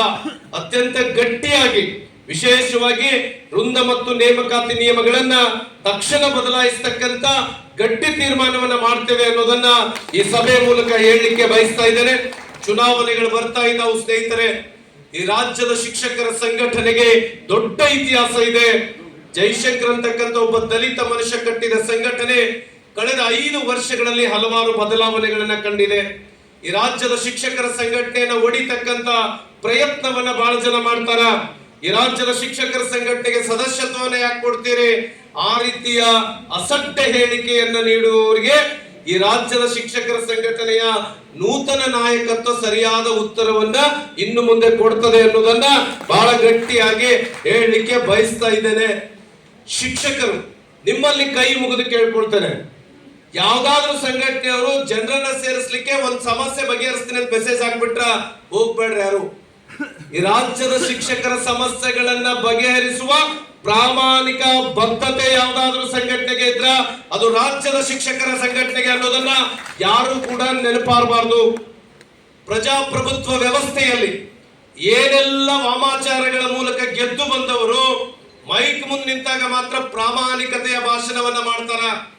ರಾಜ್ಯದ ಶಿಕ್ಷಕರ ಸಂಘಟನೆ ಆ ರೀತಿಯ ಸಂಘಟನೆ ಅಲ್ಲ. ಇದೊಂದು ಡೆಮೋಕ್ರೆಟಿಕ್ ಸಿಸ್ಟಮ್. ನಮ್ ಕಾರ್ಯಕಾರಿ ಸಮಿತಿ ಸಭೆಗೆ ಬರ್ರಿ, ನೀವು ನಮ್ಮೆಲ್ಲ ಜಿಲ್ಲಾಧ್ಯಕ್ಷರ ಕೇಳ್ರಿ. 3 ಗಂಟೆ ನಡೀತೈತೆ, 4 ಗಂಟೆ ನಡೀತೈತೆ. ಒಂದು ತುಮಕೂರೊಳಗೆ ಸಭೆ ಮಾಡಿದೀವಿ, ನೀವು ನಂಬಲಿಕ್ಕೆ ಸಾಧ್ಯ ಇಲ್ಲ. ಬೆಳಿಗ್ಗೆ 10 ಗಂಟೆಗೆ ಸ್ಟಾರ್ಟ್ ಆದ ಸಭೆ ಎಷ್ಟಕ್ಕೆ ಮುಗೀತು ಸರ್? ರಾತ್ರಿ 7 ಗಂಟೆಗೆ ಮುಗೀತು. ಅಷ್ಟು ಮುಕ್ತವಾದ ಚರ್ಚೆ ಮಾಡ್ಲಿಕ್ಕೆ ನಮ್ಮ ಸಂಘಟನೆ ಇದೆ. ಯಾರು ಕೂಡ ಈ ರಾಜ್ಯದ ಶಿಕ್ಷಕರ ಸಂಘಟನೆಯನ್ನು ಉಳಿಸೋಣ. ಬಹುಶಃ ವ್ಯಕ್ತಿಗಳು ಇರ್ತಾರೆ, ಬರ್ತಾರೆ, ಹೋಗ್ತೀವಿ. ನೋಡ್ರಿ, ಜೈಶಂಕರ್ ಅವರು ಇದ್ರು, ಅದಾದ್ಮೇಲೆ ಗೋವನ್ ಅವರು, ಈರೇಗೌಡರು, ಗುರಿಕಾರ್ ಅವರು, ಅದಾದ್ಮೇಲೆ ನಮ್ಮ ನಾಗೇಶನ್ ಅವರು, ನಾರಾಯಣ ಸ್ವಾಮಿ ಅವರು, ಬಹಳ ಜನ ಗಟ್ಟಿಯಾಗಿ ಸಂಘಟನೆಯನ್ನು ಕಟ್ಟಿ ಹೋಗಿದ್ದಾರೆ. ನಮ್ಮ ಮೇಲೆ ಬಹಳ ದೊಡ್ಡ ಜವಾಬ್ದಾರಿ ಇದೆ. ಬಹುಶಃ ನೀವಂತರೂ ವಿಶೇಷವಾದ ಪ್ರೀತಿಯನ್ನು ನನ್ನ ಮೇಲೆ ಇಟ್ಕೊಂಡು ಕೂತಿದ್ದೀರಿ. ಅದು ಈ ಜಿಲ್ಲೆಯ, ಈ ಬೆಳಗಾವಿ ಜಿಲ್ಲೆ, ವಿಶೇಷವಾಗಿ ಈ ವಿಭಾಗದ ಋಣವನ್ನು ತೀರಿಸೋದು ನಾನು ಬಹಳ ಕಷ್ಟ. ವಿಶೇಷವಾಗಿ ಧಾರವಾಡದಲ್ಲಿ ನಿಂತಾಗೆಲ್ಲ ಒಂದಿಷ್ಟು ಭಾವನಾತ್ಮಕ ಸಂಬಂಧ ಇದೆ ನನಗೆ. ಅವತ್ತು ಗುರಿಕಾರ್ ಅವರು ಮನಸ್ಸು ಮಾಡಿದ್ರ ಯಾರನ್ನು ಬೇಕಾದರೂ ರಾಜ್ಯದಲ್ಲಿ ತೆಗೆದುಕೊಂಡು ಹೋಗಿ ನಾಯಕತ್ವವನ್ನು ಕೊಡಬಹುದಾಗಿತ್ತು. ಗುರಿಕಾರ್ ಅವರ ದೂರದೃಷ್ಟಿ, ಬಹುಶಃ ಅವರು ಮಾಡ್ತಕ್ಕಂಥ ಕೆಲಸ ನಿಮಗ್ ಗೊತ್ತಿರಲಿ. ಇವತ್ತಿನ ಈ ಇಡೀ ವಯಸ್ಸಿನಲ್ಲೂ ಕೂಡ ಕಚೇರಿಗಳನ್ನು ಸುತ್ತಾರ, ಅವರು ದೆಹಲಿಗೆ ಹೋಗ್ತಾರ, ಸಭೆಗಳನ್ನು ಮಾಡ್ತಾರ. ನನಗೆ ಬಹಳ ಜನ ಕೇಳ್ತಾರ, ನೀನ್ ಯಾಕೆ ಮದ್ವೆ ಆಗ್ಲಿಲ್ಲ ಅಂತ ಕೇಳಿದ್ರೆ ನಾನು ಒಂದ್ಸಲ ಹೇಳ್ದೆ, ಈ ಗುರಿಕಾರ್ ಅವ್ರು ತಿಂಗಳಾನುಗಂಟ್ಲೆ ಬೆಂಗಳೂರಿನಾಗಿರೋದು. ಇಲ್ಲಿ ಅವ್ರ ಮಿಸಸ್ ನೀವು ಯಾರು ಬಹಳ ಜನ ನೋಡಿಲ್ಲ, ತುಂಬಾ ಶುಗರ್ ದಿಂದ ಬಳಲ್ತಾ ಇದ್ದಾರ. ಯಾರು ನಾಯಕರು ಹೊರಗಡೆ ಇರ್ತೀವಲ್ಲ, ಅವ್ರ ಕುಟುಂಬಗಳ ಪರಿಸ್ಥಿತಿ ಸರಿ ಇರುವುದಿಲ್ಲ. ನಿಮಗ್ ಬರೀ ಅವ್ರ ಕಾರ್ನಾಗ ಅಡ್ಡಾಡೋದು, ಒಳ್ಳೆ ಬಟ್ಟೆ ಹಾಕೊಳ್ಳೋದು ಕಾಣಿಸ್ತಿರ್ತೈತಿ. ಕುಟುಂಬಕ್ಕಾಗಿ ಅವ್ರು ಏನೆಲ್ಲ ತ್ಯಾಗ ಮಾಡಿರ್ತಾರೆ ಯಾರಿಗೂ ಗೊತ್ತಾಗೋದಿಲ್ಲ. ನಾನಂದೆ, ಇವ್ರು ಮನೆಗ್ ಬಂದಾಗ ಅಕ್ಕ ಬಹಳ ಸಮಾಧಾನ, ಅವ್ರಂತ ತಡ್ಕೊಂಡಾರ, ಇನ್ನೊಬ್ರ ತಡ್ಕೊಂಡಿರ್ಲಿಲ್ಲ. ಅವ್ರ ಪರಿಸ್ಥಿತಿ ನಾನು ಹೇಳ್ದೆ, ನಾನು ಮದುವೆ ಆದ್ರ ನಮ್ಮ ಮನ್ಯಾಗೂ ಹಿಂಗ ಕೊರಗೋದಕ್ಕೈತಿ, ಬೇಡ ಬೇಡ ಇದೊಂದ್ಸಲ ಟೀಚರ್ಸ್ ಕೆಲಸ ಮಾಡೋಣ ಅಂತ ಡಿಸೈಡ್ ಮಾಡಿದೀನಿ. ನಾನು ಖಂಡಿತವಾಗ್ಲೂ ನಿಮಗೆ ಹೇಳ್ತೀನಿ, ಅತ್ಯಂತ ಪ್ರಾಮಾಣಿಕವಾಗಿ ಶಿಕ್ಷಕರ ಸೇವೆಯನ್ನ ಮಾಡ್ತೀವಿ, ಯಾರು ಏನೇ ಮಾತಾಡ್ಲಿ. ಬ್ಯೂಟಿ ಆಫ್ ದ ಡೆಮೋಕ್ರಸಿ ಏನಂತಂದ್ರ ವಿರೋಧಿಗಳು ಇರ್ಲೇಬೇಕು. ಈಗ ಉದಾಹರಣೆಗೆ ನಮ್ಮ ಕೋನರೆಡ್ಡಿ ಸಾಹೇಬ್ರು MLA ಆಗ್ಯಾರ. ಏನು ನವಲಗುಂದ ಮತಕ್ಷೇತ್ರದಾಗಿರೋ ಎಲ್ಲಾ ಮತ ತಗೊಂಡು MLA ಆಗ್ಯಾರನ್ರಿ ಅವರು. ಅವ್ರ ವಿರುದ್ಧ ಇದ್ದವರು ಒಂದಿಷ್ಟು ಮತ ತಗೊಂಡಿರ್ತಾರ. ಆದ್ರೆ ಗೆಲ್ಲಿಕ್ಕೆ it is a game of 49 and 51. ಇದು ಯಾರು 49 ತಗೊಳ್ತಾನ ಅವ್ನು ಸೋಲ್ತಾನ, ಯಾರು 51 ತೆಗೆದುಕೊಳ್ತಾನ ಅವ್ನು ಗೆಲ್ತಾನ. ಈ ರಾಜ್ಯದ ಶಿಕ್ಷಕರ ಸಂಘಟನೆ ಬಹಳ ಗಟ್ಟಿಯಾಗಿದೆ. ನಿಮಗೆ ಗೊತ್ತಿರಲಿ, ಸರ್ಕಾರದ ಜೊತೆ, ಮುಖ್ಯಮಂತ್ರಿಗಳ ಜೊತೆ, ಎಲ್ಲರ ಜೊತೆ ಅತ್ಯಂತ ಅವಿನಾಭಾವ ಸಂಬಂಧವನ್ನು ಹೊಂದಿದ್ದೀವಿ. ಈ ರಾಜ್ಯದಲ್ಲಿ 2005ರಲ್ಲಿ ನೇಮಕಾತಿಯಾಗಿ, 2005ರಲ್ಲಿ ನೋಟಿಫಿಕೇಶನ್ ಆಗಿ, 7ರಲ್ಲಿ ನೇಮಕಾತಿ ಆಗ್ತಕ್ಕಂಥ ಸುಮಾರು 13-14 ಸಾವಿರ ಜನಕ್ಕೆ OPS ಕೊಡಿಸ್ತಕ್ಕಂಥ ಆದೇಶವನ್ನು ಕೂಡ ಶಿಕ್ಷಕರ ಸಂಘಟನೆ, NPS ಸಂಘಟನೆ ಪ್ರಯತ್ನದಿಂದ ಮಾಡ್ತಾ ಇದ್ದೀವಿ. ಉದಾಹರಣೆಗೆ ಅದರಲ್ಲಿ 4,500 ಜನ ಶಿಕ್ಷಕರೇ ಇದ್ದಾರೆ ಅಂತಕ್ಕಂಥ ಮಾತನ್ನು ಕೂಡ ಈ ಸಂದರ್ಭದಲ್ಲಿ ನಾನು ಹೇಳಲಿಕ್ಕೆ ಬಯಸ್ತಾ ಇದ್ದೇನೆ. ಬಹುಶಃ ಈ ರಾಜ್ಯದ ಬಹುತೇಕ ಜಿಲ್ಲಾ ಘಟಕಗಳು, ತಾಲೂಕು ಘಟಕಗಳು ನಿಮಗೆ ಗೊತ್ತಿರಲಿ, ನಮ್ಮ ಜಿಲ್ಲೆ ಅಧ್ಯಕ್ಷರನ್ನ ನಾನು ಪ್ರಾಮಾಣಿಕವಾಗಿ ಸ್ಮರಿಸಬೇಕು. ರಾಜ್ಯದ ಕಾರ್ಯಕಾರಿ ಸಮಿತಿ ಸಭೆಯನ್ನ ನಾವು ಕರೆದು ನಾವು ಈ ರೀತಿಯ ಮೊನ್ನೆ ನಾನು ಅಧ್ಯಕ್ಷ ಆಗ್ಬೇಕಾದ್ರೆ ನಿಮಗೆ ಗೊತ್ತಿರಲಿ 20ನೇ ತಾರೀಕು ನಾವು ಸಭೆ ಕರೆದ್ವಿ. ನಾನು ಚೇತನ್ ಅಧ್ಯಕ್ಷ ಕಾರ್ಯದರ್ಶಿ ಆಗ್ಬೇಕಾದ್ರ ಯಾವ ಜಿಲ್ಲಾ ಅಧ್ಯಕ್ಷರು ವಿರೋಧ ಮಾಡಲಿಲ್ಲ. ನಮ್ ನಾಗೇಶನ್ನ ಪ್ರಸ್ತಾಪ ಮಾಡಿದ್ರು, ಎಲ್ಲರೂ ಚಪ್ಪಾಳಿ ಹೊಡೆದ್ರು. ಇವತ್ತು ಅವ್ರು ಎಷ್ಟು ಖುಷಿ ಪಡ್ತಾರ ಅಂದ್ರೆ ನನಗೆ ಹೇಳ್ತೀನಿ, ಕೆಲವೊಂದು ಸಭೆಗಳಿಗೆ ಹೋಗ್ತೀವಿ ನಾವು. ಮೊನ್ನೆ ನಾನು ನಿಡುಗುಂದಿಗೆ ಹೋಗಿದ್ದೆ, ನನ್ನ ಸ್ವಂತ ಊರದು. ಅಲ್ಲಿ ನಮಗೆ ಕೊಟ್ಟಿರ್ತಕ್ಕಂಥ ಪ್ರೀತಿ ಅಭಿಮಾನ ಅದನ್ನ ಯಾವತ್ತೂ ಕೂಡ ನಾವು ತೀರಿಸ್ಲಿಕ್ಕೆ ಆಗೋದಿಲ್ಲ. ಇವತ್ತು ಬೆಳಿಗ್ಗೆ ಬೆಳಗಾಮಕ್ಕೆ ಹೋಗಿದ್ದೆ, ಅಲ್ಲೂ ಕೂಡ ಅಷ್ಟೇ ಪ್ರೀತಿಯಿಂದ ಅಲ್ಲೆಲ್ಲ ಹೇಳ್ತಾರ ನಾವೇ ಅಧ್ಯಕ್ಷರಾಗುವಷ್ಟು ಖುಷಿಯಾಗಿದ್ದೀವಿ ಅಂತೇಳಿ. ನನಗೆ ಬಹಳ ಜನ ಅಧ್ಯಕ್ಷರೇ ಅಂತ ಫೋನ್ ಮಾಡಿದ್ರೆ ಮುಜುಗುರಕ್ಕತ್ತೆ. ನನಗೆ ಚಂದ್ರು ಹೆಂಗದಿಯಪ್ಪ ಅಂತ ಕೇಳಿದ್ರೆ ಬಹಳ ಆರಾಮ ಆಕತ್ತೆ. ನಮಗೇನ್ ಬಹಳ ವ್ಯತ್ಯಾಸ ಆಗೋದಿಲ್ಲ. ಅಧ್ಯಕ್ಷ ಹುದ್ದೆಗಳು ಬರ್ತವೆ ಹೋಗ್ತವೆ. ಈ ಭಾಗದ ಎಲ್ಲ ಜಿಲ್ಲೆಗಳಲ್ಲಿ ನಾನು ಕೈ ಮುಗಿದು ಕೇಳ್ಕೊಳ್ತೇನೆ, ಅತ್ಯಂತ ಕಿರಿಯ ವಯಸ್ಸಿನಲ್ಲಿ ಈ 55 ವರ್ಷದ ಸಂಘಟನೆಯನ್ನ ನಡೆಸ್ತಕ್ಕಂಥ ಬಹಳ ದೊಡ್ಡ ಜವಾಬ್ದಾರಿ ಕೊಟ್ಟಿದೆ. ಈ ವೇದಿಕೆಯ ಮೂಲಕ ಪ್ರಮಾಣ ಮಾಡಿ ಹೇಳ್ತೇನೆ, ಈ ರಾಜ್ಯದ ಶಿಕ್ಷಕರ ಸಂಘಟನೆಗೆ ಚ್ಯುತಿಯನ್ನ ತರ್ತಕ್ಕಂಥ ಕೆಲಸ, ಈ ರಾಜ್ಯದ ಶಿಕ್ಷಕರ ಸಂಘಟನೆಗೆ ಹೀನಾಯವಾಗಿ ಯಾರಾದ್ರೂ ಮಾತಾಡೋ ಕೆಲಸ ಮಾಡಿದ್ರೆ ಅವರಿಗೆ ನಿಮ್ಮೆಲ್ಲರ ಬೆಂಬಲದಿಂದ ತಕ್ಕ ಉತ್ತರವನ್ನ ಕೊಡ್ತೇವೆ ಅಂತಕ್ಕಂಥ ಮಾತನ್ನ ಅತ್ಯಂತ ಪ್ರಾಮಾಣಿಕವಾಗಿ ಹೇಳ್ತೇವೆ. ಚುನಾವಣೆಗಳು ಬರ್ತವೆ, ಖಂಡಿತ ಚುನಾವಣೆಗಳನ್ನ ಮಾಡೋಣ. ಒಂದಿಷ್ಟು ನಮಗೆ ಅನುಭವಗಳಾಗಿದ್ದಾವ. ಬಹಳ ಚಂದ ಚುನಾವಣೆಗಳನ್ನ ಮಾಡೋದು ಕಲಿಸಿಕೊಟ್ಟಿದ್ದಾರೆ. ಯಾವ್ಯಾವ ಜಿಲ್ಲೆ ಯಾವ್ಯಾವ ತಾಲೂಕುಗಳಲ್ಲಿ ಹೆಂಗೆ ಒಂದಿಷ್ಟು ಜನರು ಬಂದಾರ. ಇಲ್ಲಿ ಫೋನ್ ನಂದು ರೆಕಾರ್ಡ್ ಮಾಡ್ತಾ ಇದ್ದಾರ. ಒಂದಿಷ್ಟು ಜನ ನಾನು ಮಾತಾಡಿದ್ ನೇರವಾಗಿ ಕೇಳಿಸ್ಲಿಕ್ಕತ್ತಾರ. ಅವ್ರಿಗೆ ಬಹಳ ಸಂತೋಷ. ನನಗೆ ಐ ಆಮ್ ವೆರಿ ಹ್ಯಾಪಿ. ನನ್ಗೆ ಬಹಳ ಖುಷಿ ಆಗ್ತದೆ. ನಾನು ಬಹಳ ಸಂತೋಷದಿಂದ ಅವೆಲ್ಲವುಗಳನ್ನ ಸ್ವೀಕರಿಸ್ತೇನೆ. ನಮ್ ವಿರಕ್ತ ಮಠ ಜಿಲ್ಲೆ ಕುಂತಾನೆ ಅಜ್ಜ ಕಲ್ಗಟ್ಟಿಗಳು ನಾವು ಗಟ್ಟಿಯಾದ ಸಂಘಟನೆಯನ್ನ ಮಾಡಬೇಕು. ಧಾರವಾಡ ಜಿಲ್ಲೆಗೆ ದೊಡ್ಡ ಇತಿಹಾಸ ಇದೆ ರೀ. ಗುರಿಕಾರ ಅವ್ರನ್ನ ನೋಡಿದಾಗ್ಲೆಲ್ಲ ನಮ್ ಸಂಘಟನಾತ್ಮಕ ಶಕ್ತಿ ಪುಟ್ಟಿದ್ ಹೇಳ್ತದೆ. 66 ವಯಸ್ಸಿನ ಇಡೀ ವಯಸ್ಸಿನಲ್ಲಿ ಇಡೀ ದೇಶ ಸುತ್ತಕ್ಕಂತ ಒಬ್ಬ ವ್ಯಕ್ತಿ ನಮಗೆ ಪ್ರೇರಣೆ ಆಗಿದೆ. ಮತ್ತಾರು ಪ್ರೇರಣೆ ಆಗ್ಲಿಕ್ಕೆ ಸಾಧ್ಯ? ಗಟ್ಟಿಯಾದ ಸಂಘಟನೆಯನ್ನು ಕಟ್ಟೋಣ ಅಂತಕ್ಕಂಥ ಮಾತನ್ನ ಹೇಳಿ ಇನ್ನೊಂದಿಷ್ಟು ಸಣ್ಣ ಸಮಸ್ಯೆಗಳಿದಾವ್. ಶಾಲಾ ಅವಧಿಯಲ್ಲಿ ಶಿಕ್ಷಕರನ್ನ ಹೊರಗೆ ಬಿಡಬೇಡ ಅಂತ ಹೇಳಿದಾರ. ಆದ್ರೆ ನಮ್ಮ ಅಧ್ಯಕ್ಷ ಪದಾಧಿಕಾರಿಗಳನ್ನು ಹೊರಗೆ ಕರೀಲಿಕ್ಕೆ ಸಮಸ್ಯೆ ಆಗ್ತಾ ಇದೆ. ಅದನ್ನು ಕೂಡ ಮಾನ್ಯ ಮುಖ್ಯ ಕಾರ್ಯದರ್ಶಿಗಳ ಜೊತೆ ಚರ್ಚೆ ಮಾಡ್ತೇನೆ ಅಂತಕ್ಕಂಥ ಮಾತನ್ನ ಹೇಳ ಬಯಸುತ್ತಾ ಮತ್ತೊಮ್ಮೆ ಹೇಳಲಿಕ್ಕೆ ಬಯಸ್ತಾ ಇದ್ದೀನಿ. ಆಗಸ್ಟ್ 12 ಹೋರಾಟದ ದಿನ. ಅದನ್ನ ನೆನಪಿಸ್ತಕ್ಕಂಥ ಯಾವ್ದಾದ್ರು ಒಂದು ಆಕ್ಟಿವಿಟಿಗೆ ಸಿದ್ಧಾಗೋಣ. ಸರ್ಕಾರಕ್ಕೆ ನಮ್ಮದೇ ಆದಂತ ಬೇಡಿಕೆಯನ್ನ ಸಲ್ಲಿಸೋಣ ಅಂತಕ್ಕಂಥ ಮಾತನ್ನು ಹೇಳಿ ಈ ರಾಜ್ಯದ ಶಿಕ್ಷಕರ ಸಂಘಟನೆಗೆ ನಿರಂತರ ಸಹಕಾರ ಮಾರ್ಗದರ್ಶನವನ್ನ ನೀವು ಕೊಡಬೇಕು. ನೋಡ್ರಿ, ಯಾವ ವ್ಯಕ್ತಿನೂ ದೊಡ್ಡವನಲ್ಲ. ಕರ್ನಾಟಕ ರಾಜ್ಯ ಪ್ರಾಥಮಿಕ ಶಾಲಾ ಶಿಕ್ಷಕರ ಸಂಘಟನೆ ಅನ್ನೋದೇ ದೊಡ್ಡದು. ಅದು ನಮ್ಗಿಂದು ದೊಡ್ಡ ಶಕ್ತಿ ಕೊಟ್ಟಿದೆ. ಅದರ ಋಣವನ್ನ ಎಲ್ಲರೂ ಕೂಡ ತೀರ್ಸೋಣ ಅಂತಕ್ಕಂಥ ಮಾತನ್ನು ಹೇಳಿ, ಬಹುಶಃ ನೀವು ಬಹಳ ಜನ ಅಧ್ಯಕ್ಷರಾಗ್ಲಿಕ್ಕೆ ಕಾರ್ಯದರ್ಶಿ ಆಗ್ಲಿಕ್ಕೆ ಅತ್ಯಂತ ಅರ್ಹರು ಮತ್ತು ಯೋಗ್ಯರಿದ್ದೀರಿ. ನಾವಿಬ್ರು ಏನ್ ಬಹಳ ದೊಡ್ಡ ದೊಡ್ಡ ತಾಲೂಕಿನವರಲ್ಲ. ಅವನು ಇಡೀ ಜಿಲ್ಲೆದ ಹೇಳಿದ. ಕೊಡಗು ಜಿಲ್ಲೆ ಬಹಳ ಚಿಕ್ಕ ಜಿಲ್ಲೆ, ನಂದು ನಿಡುಗುಂದಿ ಅಂತ ಸಣ್ಣ ತಾಲೂಕು. ಜಿಲ್ಲೆ ತಗೊಂಡ್ರೆ ದೊಡ್ಡ ಜಿಲ್ಲೆ ನಮ್ದು. ಸುಮಾರು ಅರ್ಜುನ್ ಲಮಾಣಿ ಅವರ ನೇತೃತ್ವದಲ್ಲಿ 170-80 ಓಟಿದೆ. ಸಣ್ಣ ಜಿಲ್ಲೆಗಳು. ನೀವೆಲ್ಲ ಪ್ರೀತಿಯನ್ನ ಬಿಟ್ಟು ಅವನಿಗೂ 45-46 ವಯಸ್ಸಷ್ಟೇ. ಇಬ್ಬರಿಗೂ ಕೂಡ ಬಹಳ ಕಿರಿಯ ವಯಸ್ಸಿನಲ್ಲಿ ನಮ್ಗೆ ಜವಾಬ್ದಾರಿಯನ್ನ ಕೊಟ್ಟಿದ್ದೀರಿ. ಬಟ್ ನಮ್ಮ ಹಿಂದೆ ದೊಡ್ಡ ಶಕ್ತಿ ಘಟ್ಟಾನುಘಟ್ಟಿ ಅನುಭವಿ ನಾಯಕರಿದ್ದಾರೆ. ಗುರಿಕಾರ್ ಅವರಿದ್ದಾರ, ನಾರಾಯಣ ಸ್ವಾಮಿ ಅವರಿದ್ದಾರ, ನಾಗೇಶ್ ರವರಿದ್ದಾರ. ಬಹಳ ದೊಡ್ಡ ದೊಡ್ಡ ಹಿರಿಯ ಅನುಭವಿಕರು. ಎಲ್ಲಕ್ಕಿಂತ ಹೆಚ್ಚು ಜಿಲ್ಲಾ ಅಧ್ಯಕ್ಷರು ಕೂತಾರ. ನೋಡ್ರಿ, ಇಲ್ಲಿರ್ತಕ್ಕಂಥ ಬಹಳ ಜನರ ತ್ಯಾಗ ಮತ್ತು ಅವರ ಅನುಭವವೇ ಇವತ್ತು ನಾವು ಸಂಘಟನೆ ನಡೆಸಲಿಕ್ಕೆ ಕಾರಣ ಆಗಿದೆ ಅಂತಕ್ಕಂಥ ಮಾತನ್ನ ಹೇಳ ಬಯಸುತ್ತಾ, ಬಹುಶಃ ದೂರ ದೂರದ ತಾಲೂಕುಗಳಿಂದ ಸಭೆಯನ್ನು ಕರೆತಾವ್ ಆಗಮಿಸಿದೆ. ನಾವು ಶಾರ್ಟ್ಲಿ ಒಂದು ತೀರ್ಮಾನ ಕೂಡ ಮಾಡಿದ್ದೀವಿ. ಬೆಳಗಾವಿ ವಿಭಾಗದಲ್ಲಿ ಧಾರವಾಡದಲ್ಲಿ ಸಭೆ ಆಯ್ತು. ಶಾರ್ಟ್ಲಿ ಕಲಬುರಗಿ ವಿಭಾಗದ ಸಭೆಯನ್ನು ಕಲಬುರಗಿಯಲ್ಲಿ, ಬೆಂಗಳೂರು ವಿಭಾಗದ ಸಭೆಯನ್ನ ಬೆಂಗಳೂರಿನಲ್ಲಿ, ಮೈಸೂರು ವಿಭಾಗದ ಸಭೆಯನ್ನ ಮಂಡ್ಯ ಅಥವಾ ಮೈಸೂರಿನಲ್ಲಿ ಮಾಡಿ ಈ ಸಂಘಟನೆಗೆ ಒಂದು ಶಕ್ತಿಯನ್ನು ತುಂಬಬೇಕು. ಬಹುಶಃ CNR ಆದ್ಮೇಲೆ ಪ್ರತಿ ಜಿಲ್ಲೆಗಳ ಪ್ರವಾಸವನ್ನು ಮಾಡ್ತೇವೆ. ಪ್ರತಿ ತಾಲೂಕಿಗೆ ಬರೋದಾದ್ರೂ ನಾವು ಬರ್ಲಿಕ್ಕೆ ನಿಮ್ ಜೊತೆ ಇದ್ದೇವೆ ಅಂತಕ್ಕಂಥ ಮಾತನ್ನು ಹೇಳಿ, ಯಾವುದೇ ಸಮಯದಲ್ಲಿ ನೀವು ಫೋನ್ ಅನ್ನ ಮಾಡಿ. ನನ್ನ ಫೋನ್ ನಂಬರ್ ಬಹುಶಃ ಎಲ್ಲರ ಹತ್ರ ಇದೆ. ನಾನು ಯಾರನ್ನೇ ಭೇಟಿ ಆದ್ರೆ ಒಂದು ಮೆಸೇಜ್ ಕೂಡ ನಿಮ್ಗೆ ಪ್ರತಿಯೊಬ್ಬರಿಗೂ ಮುಟ್ಟತಕ್ಕಂಥ ಕೆಲಸವನ್ನ ಮಾಡ್ತೇವೆ. ಯಾವ್ದಾದ್ರು ಇಂಥ ಸಭೆ ಸಮಾರಂಭಗಳಲ್ಲಿ ಎತ್ತೆ ಹೋದ್ರ ರಾತ್ರಿ 12 ಆಗ್ಲಿ 1 ಆಗ್ಲಿ ನಿಮಗೆ ಸ್ಪಂದಿಸ್ತಕ್ಕಂಥ ಕೆಲಸವನ್ನ ಪ್ರಾಮಾಣಿಕವಾಗಿ ಮಾಡ್ತೇವೆ ಅಂತಕ್ಕಂಥ ಮಾತನ್ನು ಹೇಳಿ, ಈ ರಾಜ್ಯದ ಶಿಕ್ಷಕರ ಸಂಘಟನೆಗೆ ನಮಗೆಲ್ಲ ಸಾರಥ್ಯವನ್ನ ವಹಿಸಿದ್ದಕ್ಕಾಗಿ ಸಿಕ್ಕಾಪಟ್ಟೆ ಸುಮಾರು 1 ಗಂಟೆಯಿಂದ ನಾನು ನಿಮ್ ಜೊತೆ ಮಾತಾಡ್ತಾ ಇದ್ದೇನೆ. ಮಾನ್ಯ ಶಾಸಕರಂತ ಇದ್ದಾರೆ, ಇವನೇನು ಮುಗಿಸ್ತಾನೋ ಇಲ್ಲೋ ಅಂತೇಳಿ. ಖಂಡಿತವಾಗ್ಲೂ ಅವ್ರು ಇರದೆ ಹೋದ್ರೆ ಇನ್ನೊಂದು 40 ನಿಮಿಷ ಮಾತಾಡ್ತಿದ್ದೆ ನಾನು. ಅವ್ರು ಇರೋದ್ರಿಂದ ನಮ್ಮ ನಮ್ಮ ಭಾಷಣವನ್ನ ಮೊಟ್ಟಕ್ಕೆ ಕಳಿಸ್ತಾ ಇದ್ದೀನಿ ಅಂತಕ್ಕಂಥ ಮಾತನ್ನ ಹೇಳಿ ಅವ್ರಿಗೆ ನಾನು ಕೈ ಮುಗಿದು ಕೇಳ್ಕೊಳ್ತೀನಿ. ನಮ್ಮ ಸಮಸ್ಯೆಗಳ ಬಗ್ಗೆ ಅವ್ರಿಗೆ ಗೊತ್ತಾಯ್ತು. ಮಾಸ್ತರ್ ಮನಸ್ಸು ಮಾಡಿದ್ರೆ ನೀವು ಏನಾರ ಮಾಡಿಬಿಡ್ತೀರಿ ಅಂತಾರ. ಅತಿ ಉತ್ತರ ಕರ್ನಾಟಕದ ಸೊಗಡು ಭಾಷೆಯ ಅತ್ಯಂತ ಜನಮಾನಸದ ನಾಯಕರು ಸನ್ಮಾನ್ಯ ಕೋನರೆಡ್ಡಿ ಸಾಹೇಬರು. ಬಹಳ ಅಪರೂಪದ ನಾಯಕರು ನೋಡ್ರಿ. ಅವ್ರ ಡ್ರೆಸ್ ನಮ್ಗೆ ಗೊತ್ತಾಗ್ತೈತಿ. ಹಸಿರು ಶಾಲೆ ಯಾವಾಗ ಈ ರಾಜ್ಯದೊಳಗೆ ಒಬ್ಬೊಬ್ಬ ನಾಯಕರದ ಒಂದೊಂದು ಡ್ರೆಸ್ ಕೋಡ್ ಐತೆ. ಕೋನರೆಡ್ಡಿ ಸಾಹೇಬರು ಬರ್ತಾರಂದ್ರೆ ಹಸಿರು ಶಾಲೆ. ಹಸಿರು ಅಂದ್ರೆ ನಮಗ ಅದು ಶುಭ ಸಂಕೇತ, ಅದು ಅಭಿವೃದ್ಧಿ ಮತ್ತು ಸಮೃದ್ಧಿಯ ಸಂಕೇತ. ಅಂತ ನಾಯಕರು ನಮ್ಮ ಜೊತೆ ಇದ್ದಾರೆ.